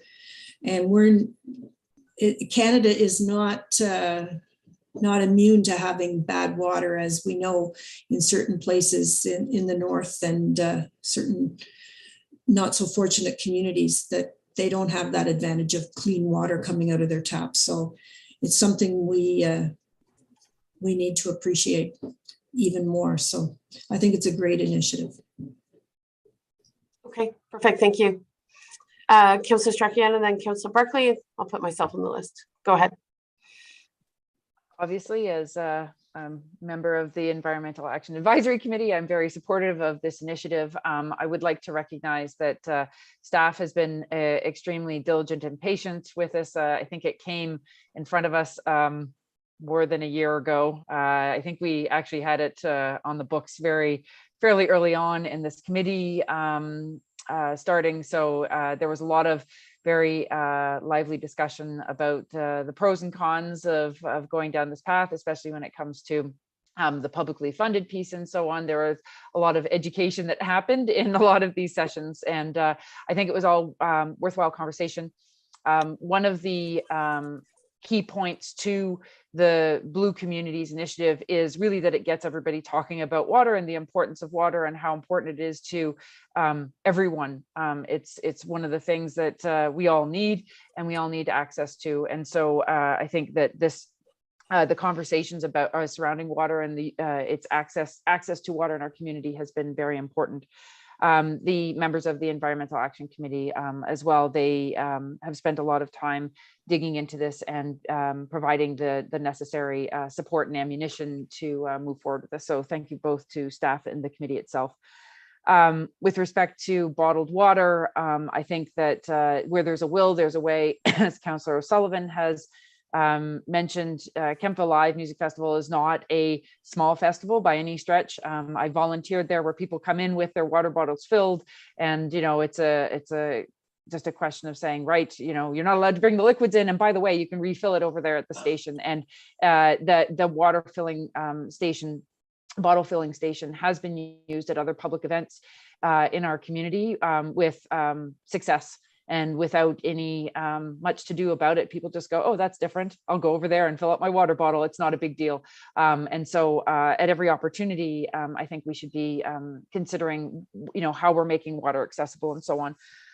And so as Councillor Sullivan pointed out, Indigenous communities throughout the country are still struggling with access to water, and where we are not in that position whatsoever in North Grenville, it does highlight the need to protect it and make sure that it is always available and accessible to all. So Jean, I will definitely give you a shout out on this. Jean Lambert brought it to the attention of the committee. She worked tirelessly back and forth with the Council of Canadians to make sure that we were in line with what the intent was of Blue Communities, learned with us along the way, educated us, took lots of deep breaths on the phone and sent many emails to make sure that we understood where things were going and so on. And she worked very hard on this. And so thank you very much, Jean, for bringing this to our attention. I think it may have slipped under the radar had you not done your homework and persisted. So thank you very much. And I'm very happy to see this coming before council and hopefully with positive results after the vote. Thank you. Thank you, Councillor Strachan. I think you and Councillor Barkley have been preoccupied with this, as have other members of the Environmental Action Committee for quite some time. Councillor Barkley? Thank you, Madam Mayor. My comments echo much of what Councillor Strachan said. I think this issue or this initiative, to me, really pointed out the value of our advisory committees, because there, as was hinted, there was lengthy discussions over a greater part of a year internally within the advisory committee, and we had a subcommittee looking at the Blue Communities Initiative, led by Jean Lambert, and I concur with Councillor Strachan. Kudos to Jean for her patience and persistence in following this through all the discussions back and forth, pro and con. I'd just like to add thanks to Brandon too for a very clear and concise report. It was quite something to read your report and then see your presentation, because there was a lot. It took us a long time, a lot of discussion to get to where we were, and I think you presented it very clearly. So thank you, Brandon, and the rest of staff of Public Works for putting up with the advisory committee discussions and doing all that background work to get us to where we are today. So thanks, Jean, thanks, Brandon, and thanks to my colleague, Councillor Strachan, who also sits with me on the Environmental Action Committee. Thank you. Thanks. Councillor Wilson? Can you hear me? Yes, we can hear you. Yep. Okay, all right. I wasn't sure if it was working or not. I haven't said very much tonight. I'd like to thank Jean for her persistence in this also. I'm new at the table here, and just love seeing this kind of initiative. I just wonder, before we pass something like this, and I'm in favor of it, do we have an emergency plan? Could we put an emergency plan in place if all of a sudden our fresh water source is not available through municipality, that we can bring bottled water in? I experienced it in the north, up in Iqaluit. The family was almost 3 months without fresh water, and they had to go to the Frobisher Bay to siphon water out of the river, and also transport bottled water up there. So I have seen what it looks like. And also I know some Indigenous communities in Northern Ontario and across Canada have the same problem, but it was a huge initiative. The military came in and actually brought in their water, whatever they call it. Kristen, you may know what it's called. Purification, water purification. Yeah, water purification. And they couldn't even do it because it was so cold up there that everything just froze up. So, there's where a community is vulnerable to not having fresh water. So I'm just shooting off here that I'd like to see something put in place. So thank you. I think Councillor Strachan is eager to respond, and then we'll go to Mr. Schuman. Councillor Strachan? So this did come up, Councillor Wilson, this came up in our conversations about what the Blue Communities Initiative is meant to represent. And it's not meant to be prohibitive. It's really meant to encourage better use of water, better care of water, and so on. And so we did talk about, what if we had been a blue community ahead of COVID?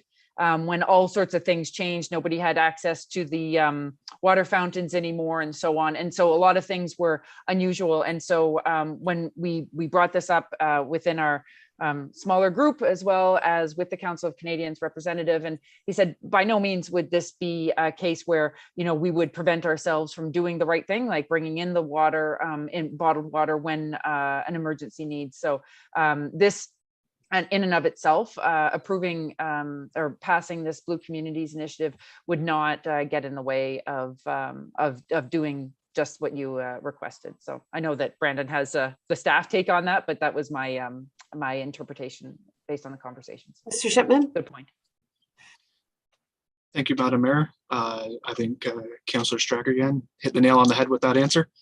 I also wanted to add to the previous question about the Riverside Park development.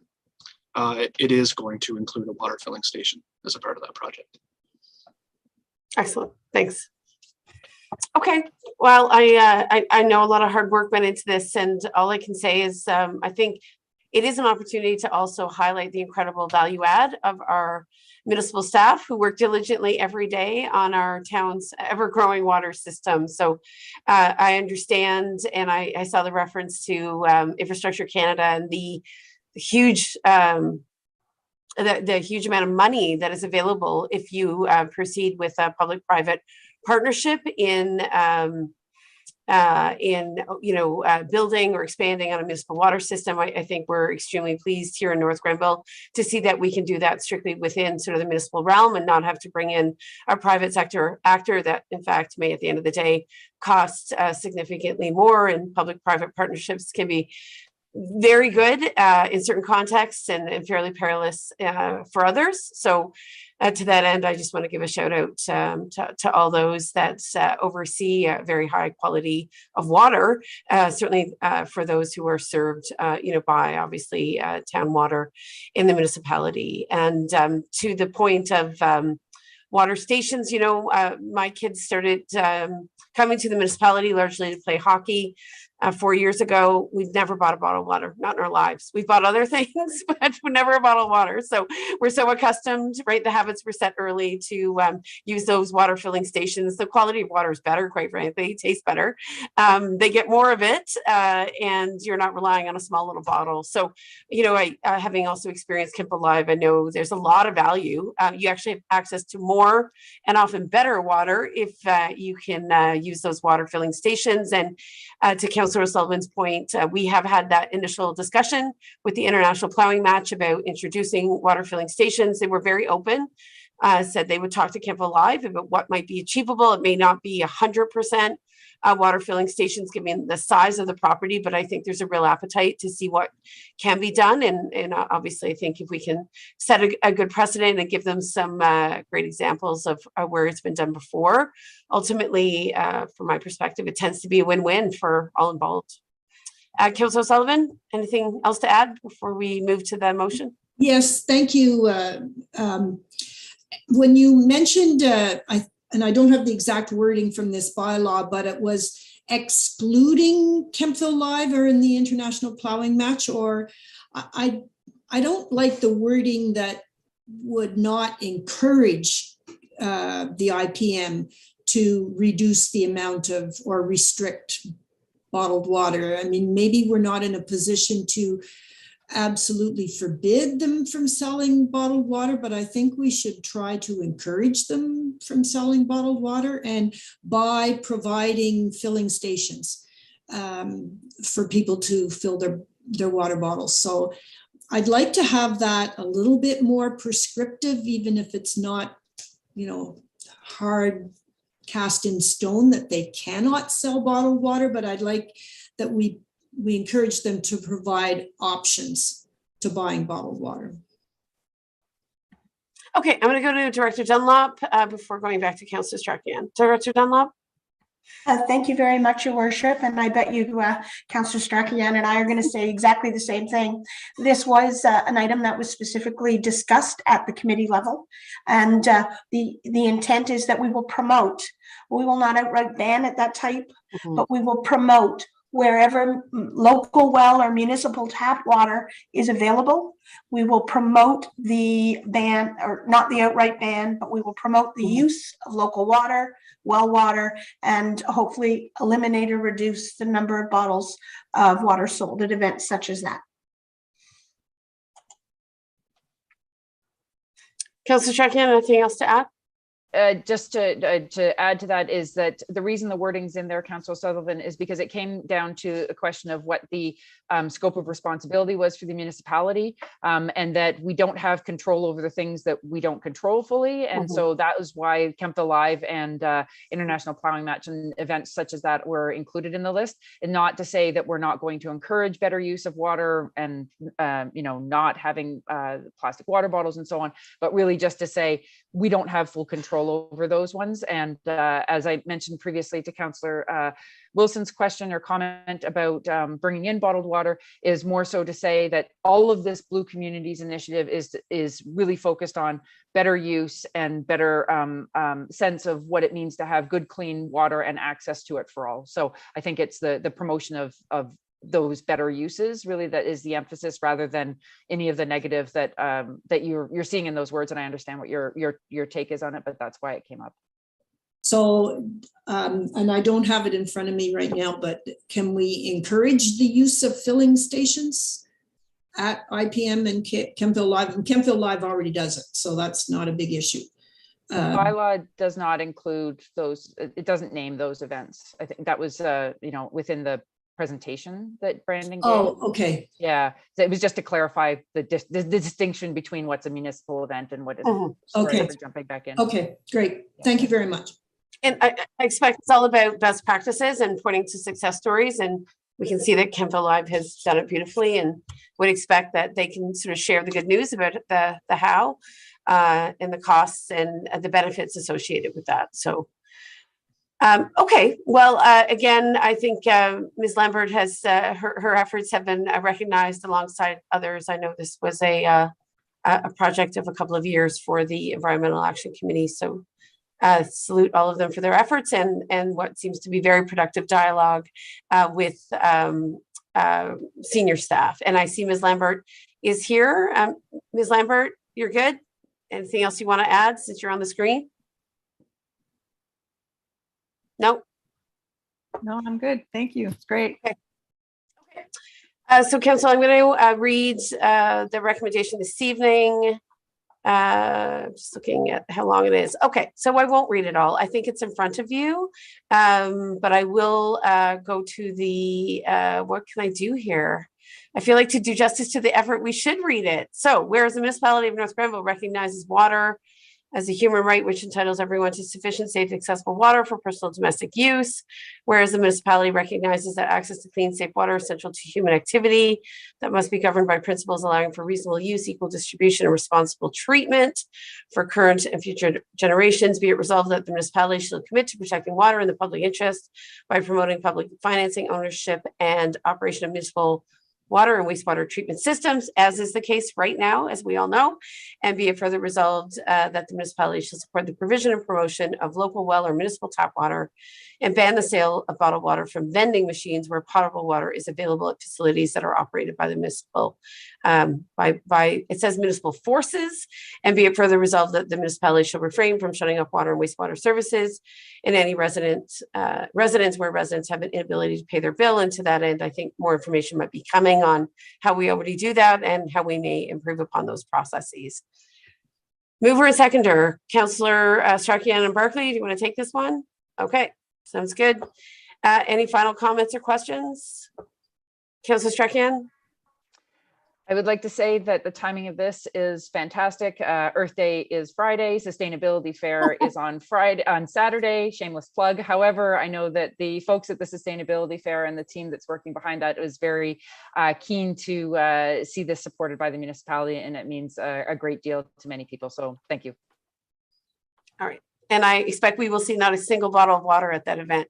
Councillor Strachan. Sustainable North Grenville. Okay, sounds good. I'm gonna call the question. All in favor, please. Good, thank you very much. Colleagues, let's take 3 minutes. We do have a little bit more to get done this evening. So I should say, let's take 5 to be fair to everyone, and we'll come back and hopefully resume and finish up before 9. Thanks.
Okay, colleagues, who do we have with us?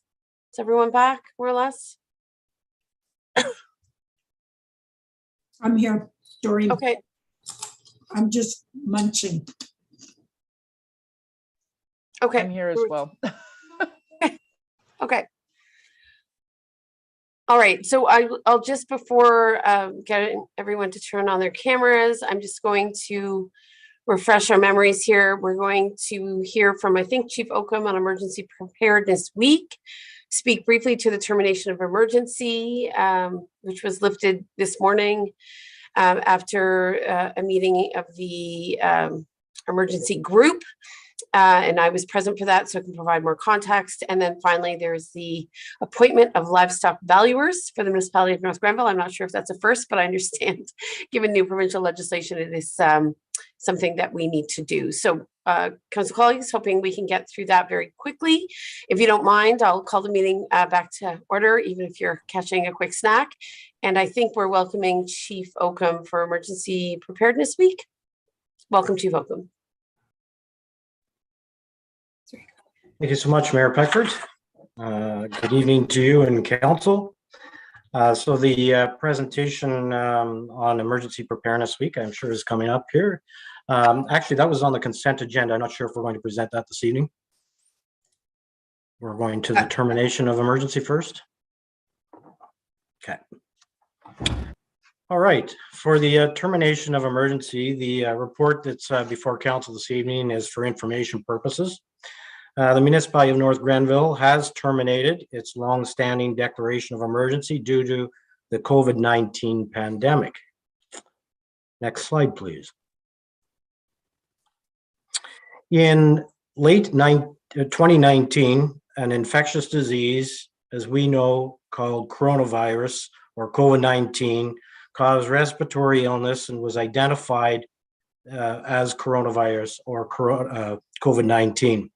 The World Health Organization was monitoring this evolving virus and declared COVID-19 a public health emergency of international concern on January 30th, 2020. On March 11th, 2020, the World Health Organization then declared the virus a pandemic. Next slide, please. Because COVID-19 is a public health matter, Public Health Ontario is the lead government body that provided scientific and technical advice to our Ministry of Health, local health units, and to other health system partners. Public Health Ontario also provided laboratory testing and case surveillance of COVID-19 cases. They also provide advice supporting public health guidance. Next slide. The Ontario COVID-19 Science Advisory Table was made up of scientific experts and health system leaders who evaluate and report on COVID-19. The advisory table provides scientific evidence to health professionals as well as the public. Next slide. Locally, the Leeds, Grenville, and Lanark District Health Unit was our lead contact regarding COVID-19 in our community. Our local medical officer of health is Dr. Stewart. The local health unit provided contact tracing as well as an inspection and education to local people, businesses, and institutions.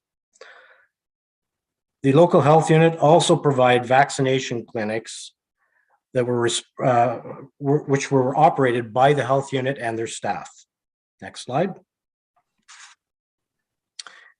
The Municipality of North Grenville responded to the evolving virus early by discussing at weekly senior management meetings. On March 13th, 2020, the municipality activated its emergency control group to discuss the pandemic at large. Precautionary actions were implemented and continuity of business planning was also reviewed. On March 17th, only a few days later, the province of Ontario declared a province-wide health emergency. Just after a week later, on March 25th, 2020, the North Grenville Emergency Control Group further assessed the pandemic, resulting in the municipality declaring a local emergency due to public health. The pandemic, effects of the pandemic, and local responses were regular discussion at both senior management meetings and also the municipal control group meetings. Next slide. Management's initial assessment during the early stages of the pandemic considered how a pandemic could potentially affect the greater population. They looked at considerations for significant financial consequences that could have been to businesses, individuals, or our overall economy. Looked at potential impact to continuity of business. That was business of the municipality of North Grenville as well as local businesses. Also potential impact on critical infrastructures, such as delivery, transportation, delivery of food, distribution, fuel, utilities, etc. Next slide, please. The municipality of North Grenville wasn't alone in declaring a local emergency due to COVID-19. In Ontario, 300 declarations were filed with the Provincial Emergency Operations Centre. 74 of those declarations were to First Nations communities and 226 declarations to both upper and lower tier municipalities. On the presentation, I show 160 declarations remain on the date of this report. I've updated that number based on calculations that were reported today. So it's no longer 160 that remain. It is now 143 declarations that remain as of today. And of those 143, 74 First Nations currently remain, and 69 municipalities, which are both upper tier and lower tier. Next slide.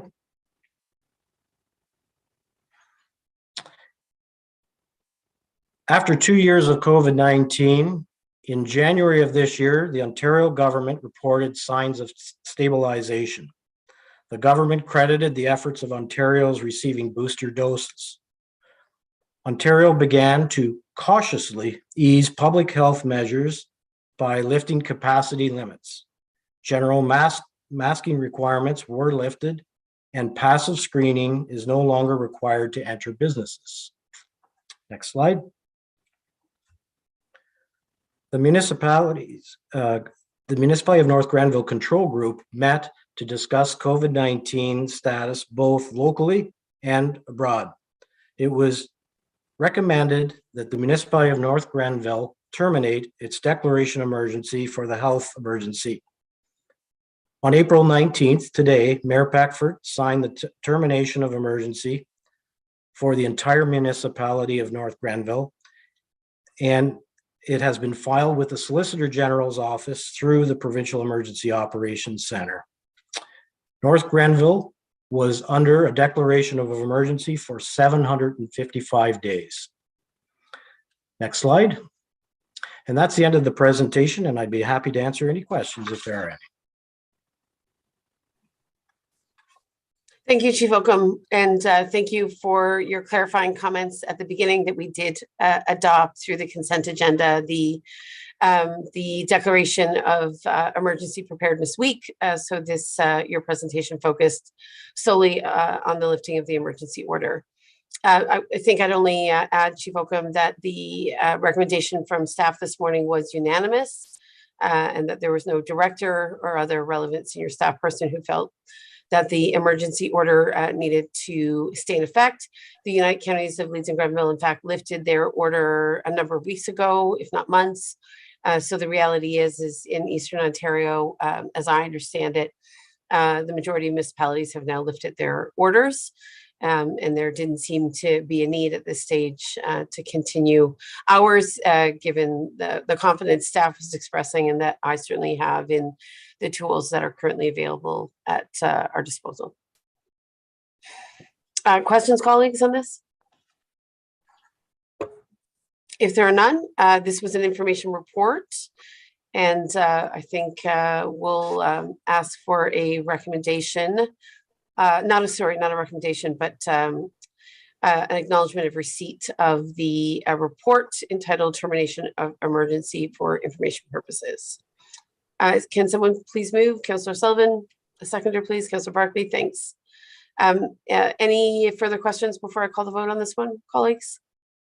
I did want to share, and thank you, Councillor Barkley, I'll recognize you, that of course, by determining the emergency order, we're not suggesting that the pandemic is over. In fact, we know that COVID is circulating in the community to a great extent, I shouldn't say a great extent, to some extent. I did ask Mr. Finley, who's been responsible for some of the wastewater testing in North Grenville, for his assessment this morning of what they're seeing. And while he did acknowledge a modest increase in what they're seeing in wastewater when it comes to COVID, it is much reduced from what we would have seen last year or in previous months. So he felt confident that even with the information they have through their regular wastewater testing, which is weekly, that for the most part, the community is doing relatively well, even though there are obviously, I think we all know of someone who recently contracted COVID or who may still be experiencing COVID. But the good news is hospitalizations, obviously, for the most part, remain fairly low. Councillor Barkley? Yes, thank you, Madam Mayor. I'd just like to acknowledge the fact that it speaks to the competency and professionalism of senior management, including our CAO, about how quickly we adopted a declaration of emergency. I think we did it rather quickly, and it was very prudent that we did so. And I'm perfectly comfortable in supporting or accepting the fact that we're no longer under a state of emergency, and that we were probably slow to do that too. I think it was very prudent of staff, and good that this council supported those two decisions, to wait to release us from a state of emergency, and how quickly we did enter into a state of emergency. I think it was very impressive. Thanks. Well, I think I was only the second mayor in the United Counties of Leeds and Grenville to declare the emergency back in March, to Chief Oakham's point. The only committee that came before us was the town of Prescott, and they were extremely concerned about border crossing issues. So absolutely, Mr. Dyke was instrumental in supporting the evaluation and moving ahead with some COVID response measures that were, I think, equally valuable to our business community, et cetera. And of course, Chief Oakham and I this morning talked about the incredible commitment, of course, of our volunteer fire services, who had to go into many a home, during the height of COVID, not really knowing what would transpire in terms of potentially contracting COVID. And to some extent, that was also true of our municipal staff, who continue to serve on the front lines, building inspectors, the reception staff downstairs, and on it goes. So, many hands obviously made, I think, for good work, but there was a lot of courage and solidarity in those early days. Okay, so we have a mover and a seconder, is my understanding, on receipt of this report. Ms. Babcock-Cormier, we got that right? Thank you. Okay. Yes, that's correct. Okay, if there are no further comments, I'll call a question. All in favor, thanks. Okay. Okay, so with that in mind, I think we're just very quickly going to the appointments of livestock valuers for the Municipality of North Grenville. Who's taking this one on the staff side? Is it Ms. Babcock-Cormier or Chief Oakham or someone else? I think that would be me again. Okay, great. So just briefly, this is a bylaw to appoint bylaw officers as livestock evaluators. Excuse me. Bylaw officers provide this service to investigate and assess damage to livestock by wildlife animals. The program is administered by OMAFRA, and eligible claims are funded through the Ontario Wildlife Damage Compensation Program. Bylaw officers perform livestock valuations and have undergone the necessary training under the OMAFRA program, and they provide investigation services for this service. The bylaw that is before council is an amending bylaw, And it also removes names of former livestock evaluators. So the names that are on the bylaw before council are our current bylaw officers. And that's my report. Okay, any questions, colleagues, on this one? Seeing none, I'll look for a mover and a seconder, please. Councillor Wilson, Councillor Strachian, thank you. And the recommendation is before you, obviously, that council approve and enact 3622 to amend bylaw 5611 to appoint the named officers as livestock valuers for the municipality of North Grenville. If there are no further comments or any comments, I'll call the question. All in favor? Oh, Councillor Barkley, do you have a question? Go for it. I'm curious. Right, go ahead. How do you, this is to Chief Oakham, how do you value a dead skunk in the middle of the road? What's the value of that? I don't believe that's what we'll be evaluating. Chief Oh, Oakham? no, that's correct. No, this would be livestock, chickens and other livestock that are killed by wild animals. I see. Okay, thanks for the clarification. Very good. This is, I think, newly established provincial legislation, if I'm not mistaken. This legislation has been amended recently, yes. Okay. Yeah. Perfect. Appreciate that.